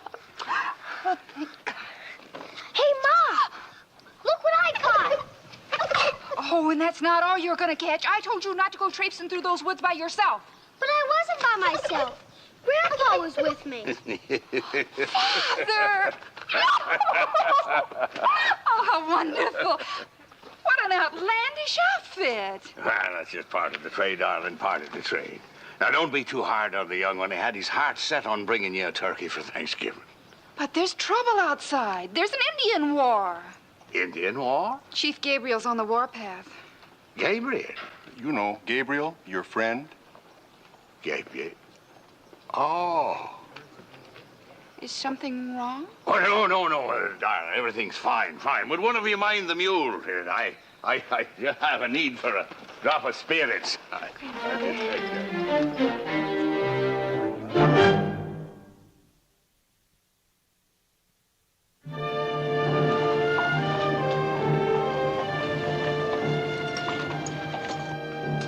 Sir, it's a pretty unhealthy situation. Burning down cabins, scalps, settlers. I tell you, that there Gabriel is a mean one, he is. And I understand that he is a friend of yours? An elegant brand of rum you serve here. Might I ask where you buy it? From an import house in Salem. And I would be happy to buy some more if I just had a few paying customers. Are you implying I don't have the funds to pay my bill? Well, have you? Heaven help the man who doubts a fellow human being. I ain't asking no help from heaven. Now, you owe me for 3 mugs of rum. Now, all I want is to see the color of your money. Well, I guess I'll have to put your mind at rest. What are you doing? Does that look like money to your greedy eyes? Where did that come from? From that bedraggled nest you call a beard. Well, then I reckon it belongs to me. Well, then there you are. Now that we're even, you can fill up the mug again. Even? Well, he ain't even paid me for the last 3 yet. Well, didn't you just take that coin I gave you? Well, you know dang good and well I didn't. Well, what happened to it then? It's plain I haven't got it. You and your confounded tricks and lies. I don't mind telling you, I wouldn't even let you in this place if it weren't for... What's that? That's a pipe.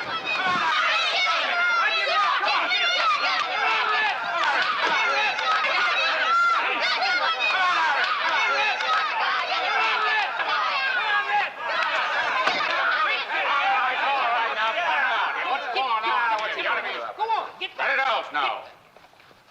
All right, now the fighting's all over. Be gone, the lot of you. Get out. Go on. What are you ashamed of yourself? Now, young fella, maybe you'd care to explain what started all this. It was what he was saying about you. Oh? And what was it he might have been saying about me? He said you was a liar. Oh, did he now? That's what my old man says. That's what everybody in town's saying about you. He says you were nothing but a fake and an old windbag. saying Gabriel was a friend of yours and that you was gonna invite him to Thanksgiving dinner. That ain't true. Is it, Grandpa?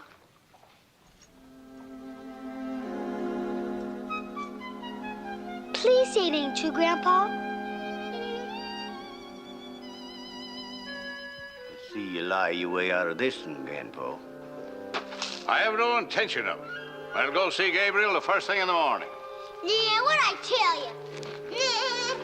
You think you'll really go see Gabriel? Sure. And I'm the King of England. Come on.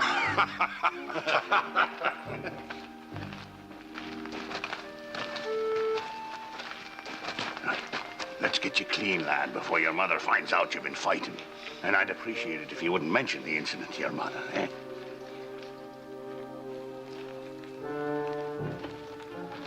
Oh, hello, Becky. I'd like to have a word with you, Father. And you go and wash, young man. But it ain't dirty, Ma. I said go and wash. Well, maybe I could do with a bit of a wash myself. Oh, no, you don't. I have something to say to you. Oh. Well, what might that be, though? What kind of nonsense are you spreading around here? You know as well as I do that no man in his right mind would go outside those gates and even speak to Gabriel, much less invite him into a Thanksgiving dinner. It's just a manner of speaking. Oh, and I know that manner. You know, the lad has enormous faith in me, Becky. Oh, well, he doesn't know you as well as I do.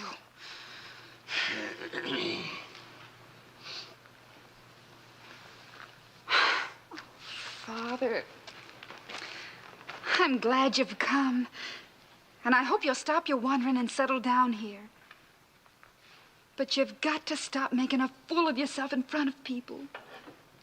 And please, please stop filling that boy's head with wild tales and promises that you can't possibly keep. You did that to me when I was a child. Remember?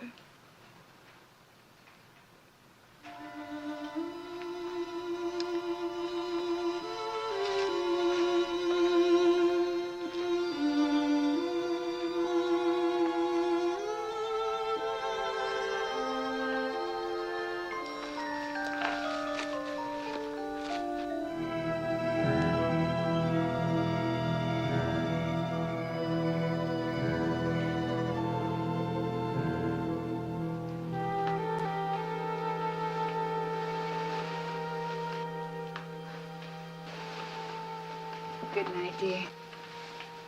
Sweet dreams. Ma? Yes, dear? You think Pa's all right with all the midgets running loose? Don't worry, honey. He'll be all right. You say that because you got a lot of faith in him, don't you? Of course I have. You want me to have faith in him, too? Well, I've always taught you that, haven't I? I know. That's why we got to talk about it. Talk about what? Having faith and trust in people. I'm not sure I understand what you mean. Well, you keep telling me and Jemima we gotta have faith in our Pa, but you don't have any in yours. Why is that, Ma? I don't think you're old enough to understand, dear. I understand pretty good for my age. Yes, you understand many more things than I thought you did.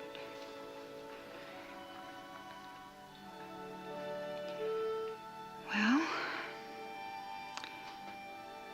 you see, a long time ago, I had trust in my father, like you do in yours. And he failed it. That's the reason. Just because he made one mistake, you don't trust him no more? I suppose that's true. I make lots of mistakes. And you still trust me, don't you? Of course I do. Then why don't you trust Grandpa?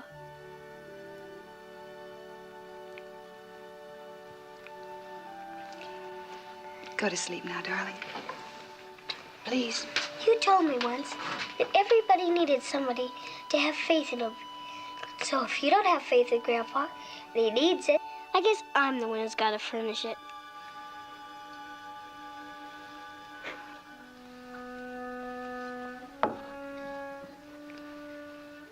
I'm glad you have it, darling.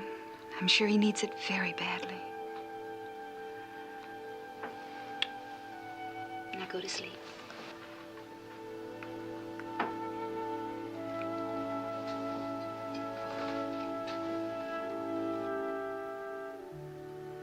Out of the mouths of babes.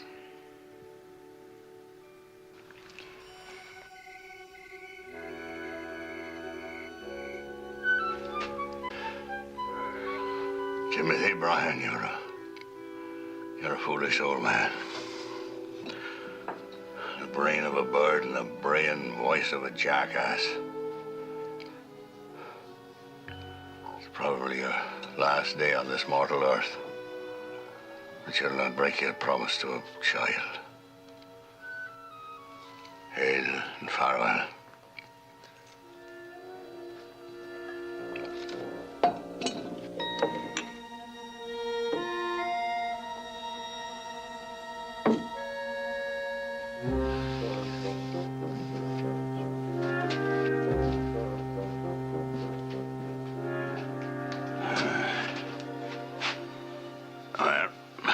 Goodbye, daughter. Someday you may understand why I'm doing what I'm doing. I hope you do, because I don't understand it myself.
Morning, Becky. Mima?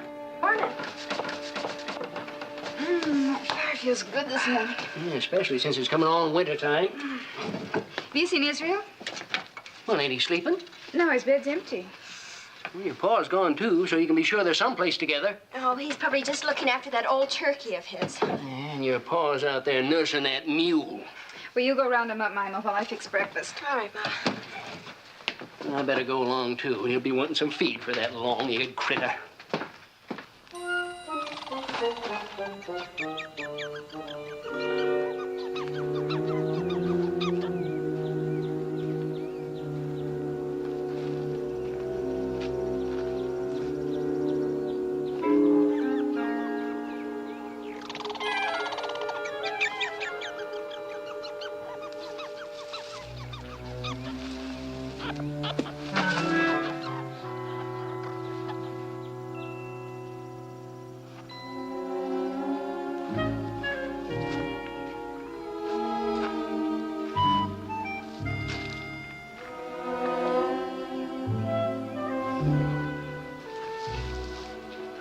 Timothy, you're a foolish man.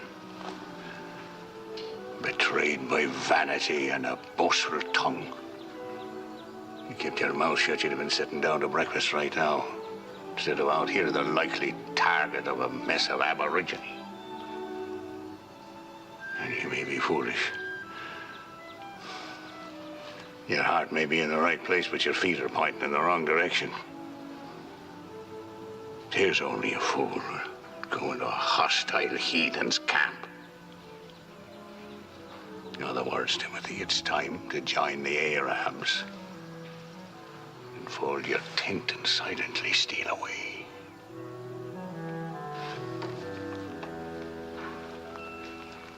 Grandpa! Grandpa! All my sins are coming home to roost. Grandpa! I'm sure I'm glad you stopped to take a rest, or I never caught up with you. You forgot these, your bag of tricks. You might need them in Gabriel's camp. That's very thoughtful of you, lad, very thoughtful. That's where you're going, isn't it, Grandpa? Why, of course, lad, of course. That's where I'm going, like I promised. Timothy Bryan never gives his word in vain. But you better go on home now, lad. This is a mission for a grown man. And contrary to some opinion, that's what your grandpa really is. So, hail and farewell. Grandpa! You're going the wrong way. Gabriel's camp is that way.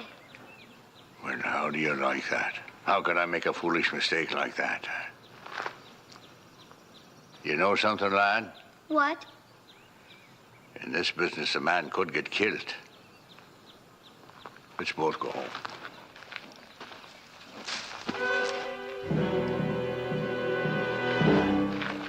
Something tells me we're too late now. That is, to go home. What you gonna do, Grandpa? And when in doubt, you put your best foot forward. Now, you stay right here, lad. And whatever you do, don't run.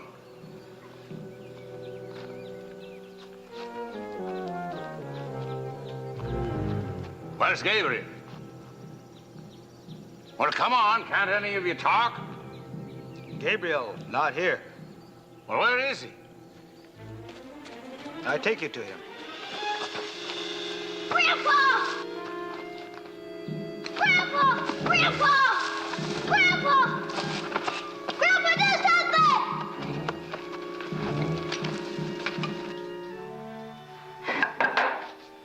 Well, it's about time you were getting back. Everything's getting cold.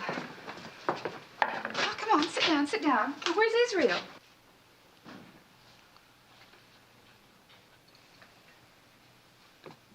Well, We couldn't find him, Ma. You couldn't find your paw either.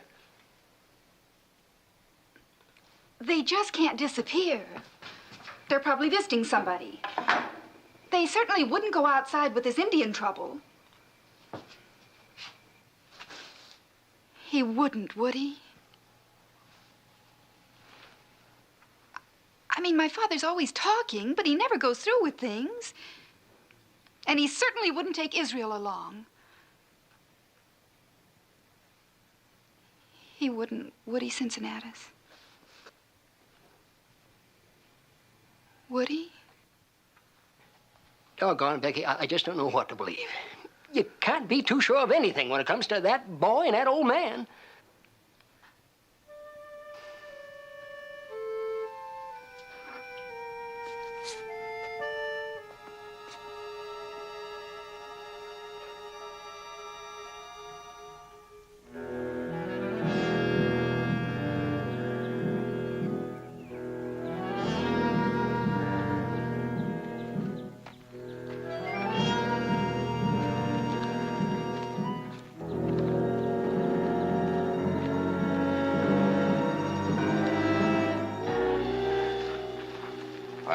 Gabriel, I've walked many a mile to find you.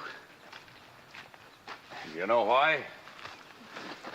I came to invite you to a banquet, a feast in honor of this holiday of ours, as Thanksgiving. We want you all to come and break bread with us. In Boonesboro. Aye, you'll all be more than welcome.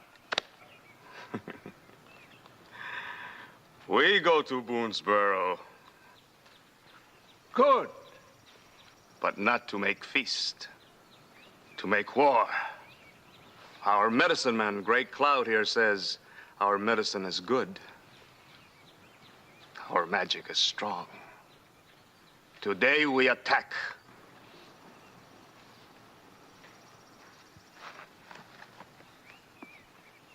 Magic, you say? You think his magic's strong? Mine is stronger. Watch.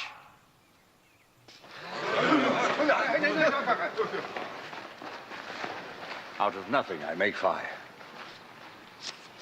Put it out again.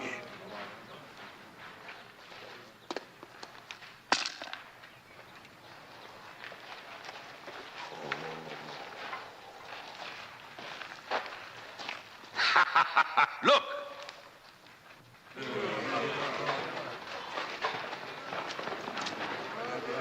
Gray Cloud's magic is weak, mine's strong. Gray Cloud's magic is not good, mine is great. So listen to me. Let's have a feast, not a war. I do not listen to magic. Magic is for children and old women, not for men. Take them away. Put them in a lodge. Did you hear? Take them away.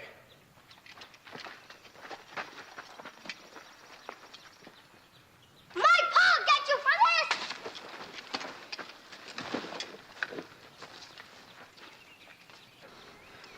Get your weapons. Tell the young men we go to Boonesboro. Wait, Gabriel, wait. Let me speak with the gods. You have already spoken to them. Their magic is strong. Maybe it is time to wait. Maybe it's time to make friends. Great Cloud and the Paleface are like two old women. I say it is time to get rid of all the Palefaces, now and forever. There has been too much fighting. Up to now, Gabriel has won, but from now on, I'm not sure. Give me time to speak with the gods. Maybe this is a sign. Maybe this is a warning.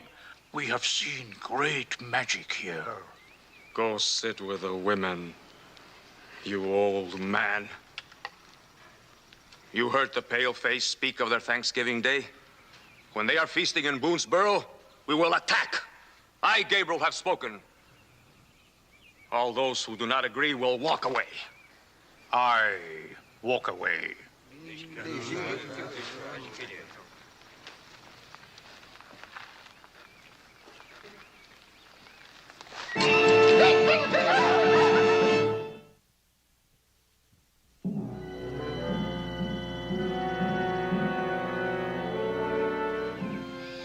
I guess Gabriel didn't think much of your magic, Grandpa. A shameful way to treat a man who's played before the crowned heads of Europe. Gabriel didn't really give you those clothes, did he, Grandpa? Dad, it was a half-truth, lad. They were given to me by a man named Gabriel. Gabriel Schwartz. He owns a second-hand store in Philadelphia. It appears to me that right now would be a very good time for some marching music. Marching music? What for? Well, why not? It's as good as whistling in the dark, isn't it? Aye, whistling in the dark.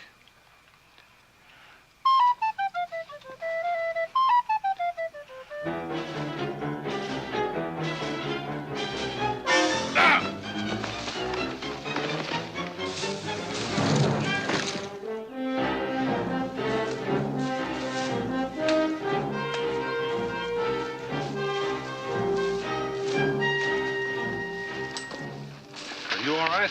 Oh, I'm just fine. How much further, Daniel? Oh, about 10 miles to Boonesboro. Fine Thanksgiving. We lost a wagon load of supplies. Gabriel's on the warpath, and we're running ourselves to death. What do we have to be thankful for?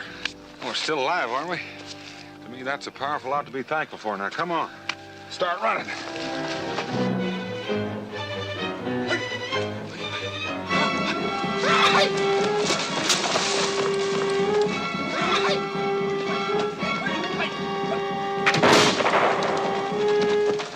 How's that for a marching song?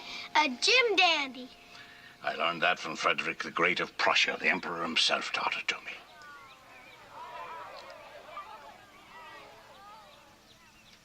You scared, lad? Play me an Irish tune, Grandpa. Let them Indians know we're Irish. Now, why didn't I think of that? An Irish jig. That ought to scare the moccasins off anybody.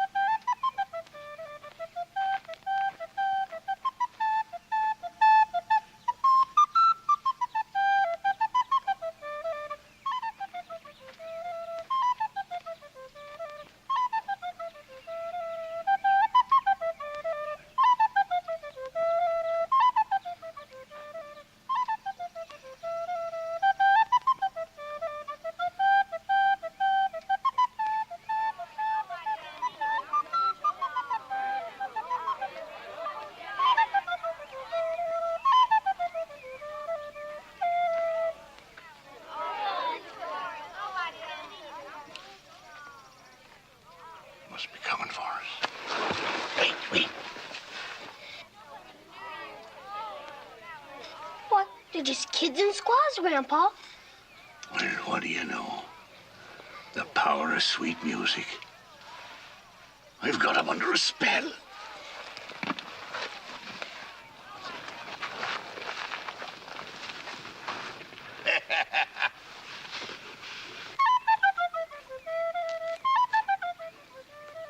No braves, Grandpa. Never question America, lad. Grab on and follow, hmm?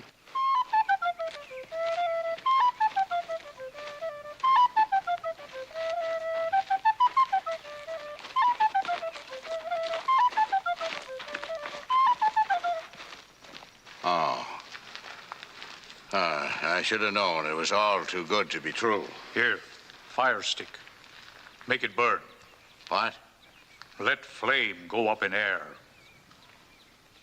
Tricks, is that what you heathens want? With a man and a boy's life in the balance? Tricks? Show us fire. Go on, Grandpa. Do it. Show 'em. Huh? What the customer wants, the customer gets.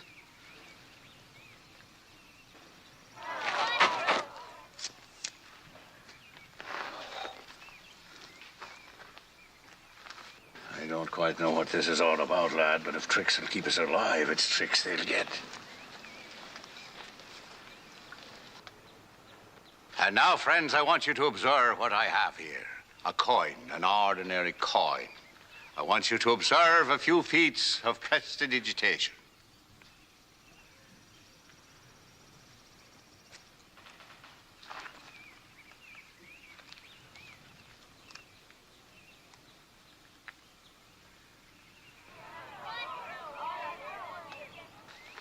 You have great magic.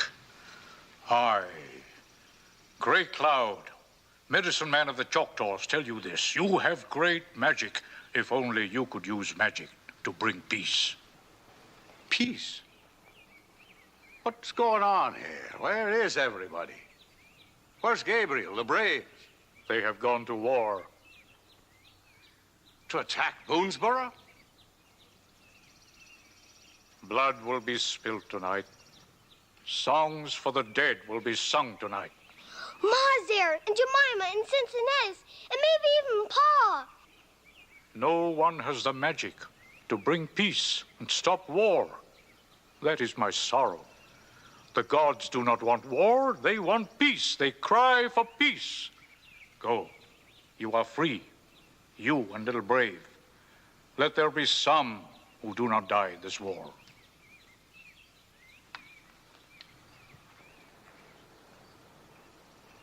No, wait, friend, wait. Maybe I have the magic to stop war. Huh? Who knows where a man's magic begins and ends? Maybe that's what all these years have been about. All my wandering and peddling and making up stories and doing tricks. Maybe now I really have the magic. And the chance to do something really worthwhile. Who knows? Are you all right, Grandpa? I'm fine, lad. I'm better and finer than I've ever been. Will you all follow me? I'll show you an old man's magic. Greater magic than he's ever shown before. No crowned heads of Europe ever saw this magic. Will you follow? To peace. Aye, to peace. Go. We follow. Follow. Grab a hold, lad. I'm about to cover myself with glory. Forward, friends. Forward to peace and maybe to the stopping of this war.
Jericho, hurry up. Run as fast as I can. My wings will be flying. This way short.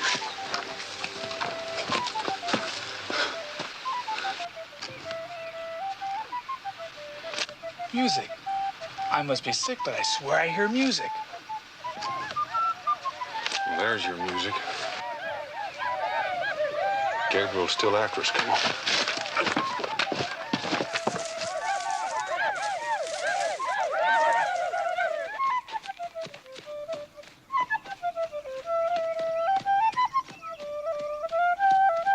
Gabriel's coming. Get in. Man the wall. Come on, he's right behind us. Come on.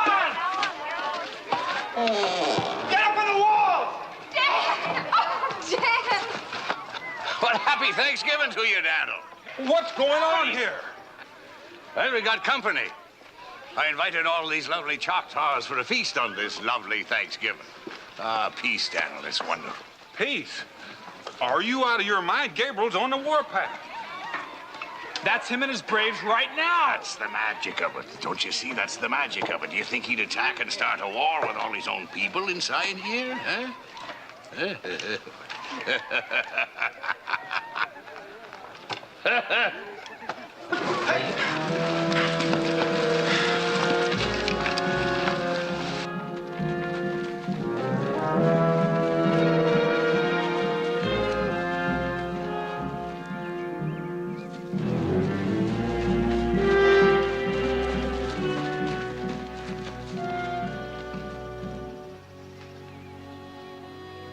They are our people.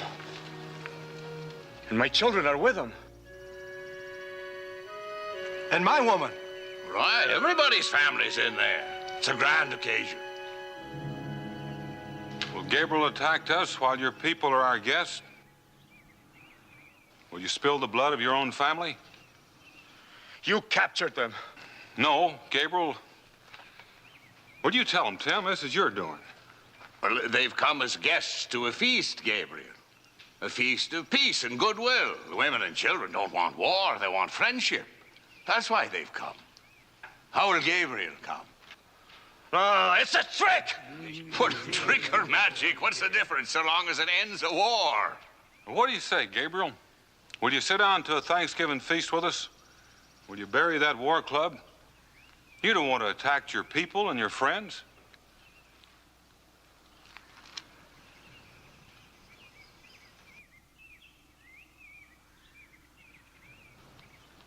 I do not make war or kill the people I love.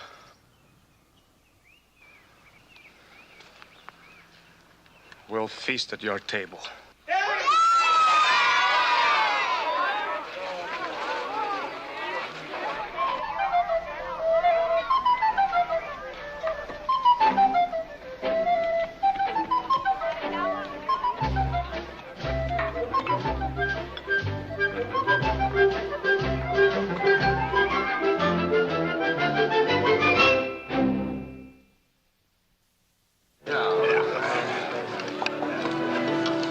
I drink to my friend, the son of the gods, great man.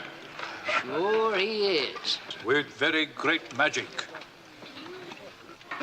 It's only a gift, brother. It's only a gift. Well, it's a gift worth having on this Thanksgiving Day. Here we are enjoying ourselves instead of fighting. Had it all planned this way, didn't you, Tim? Well, I can't say as I can take all the credit for it. I figure somebody else might have done a little planning, too.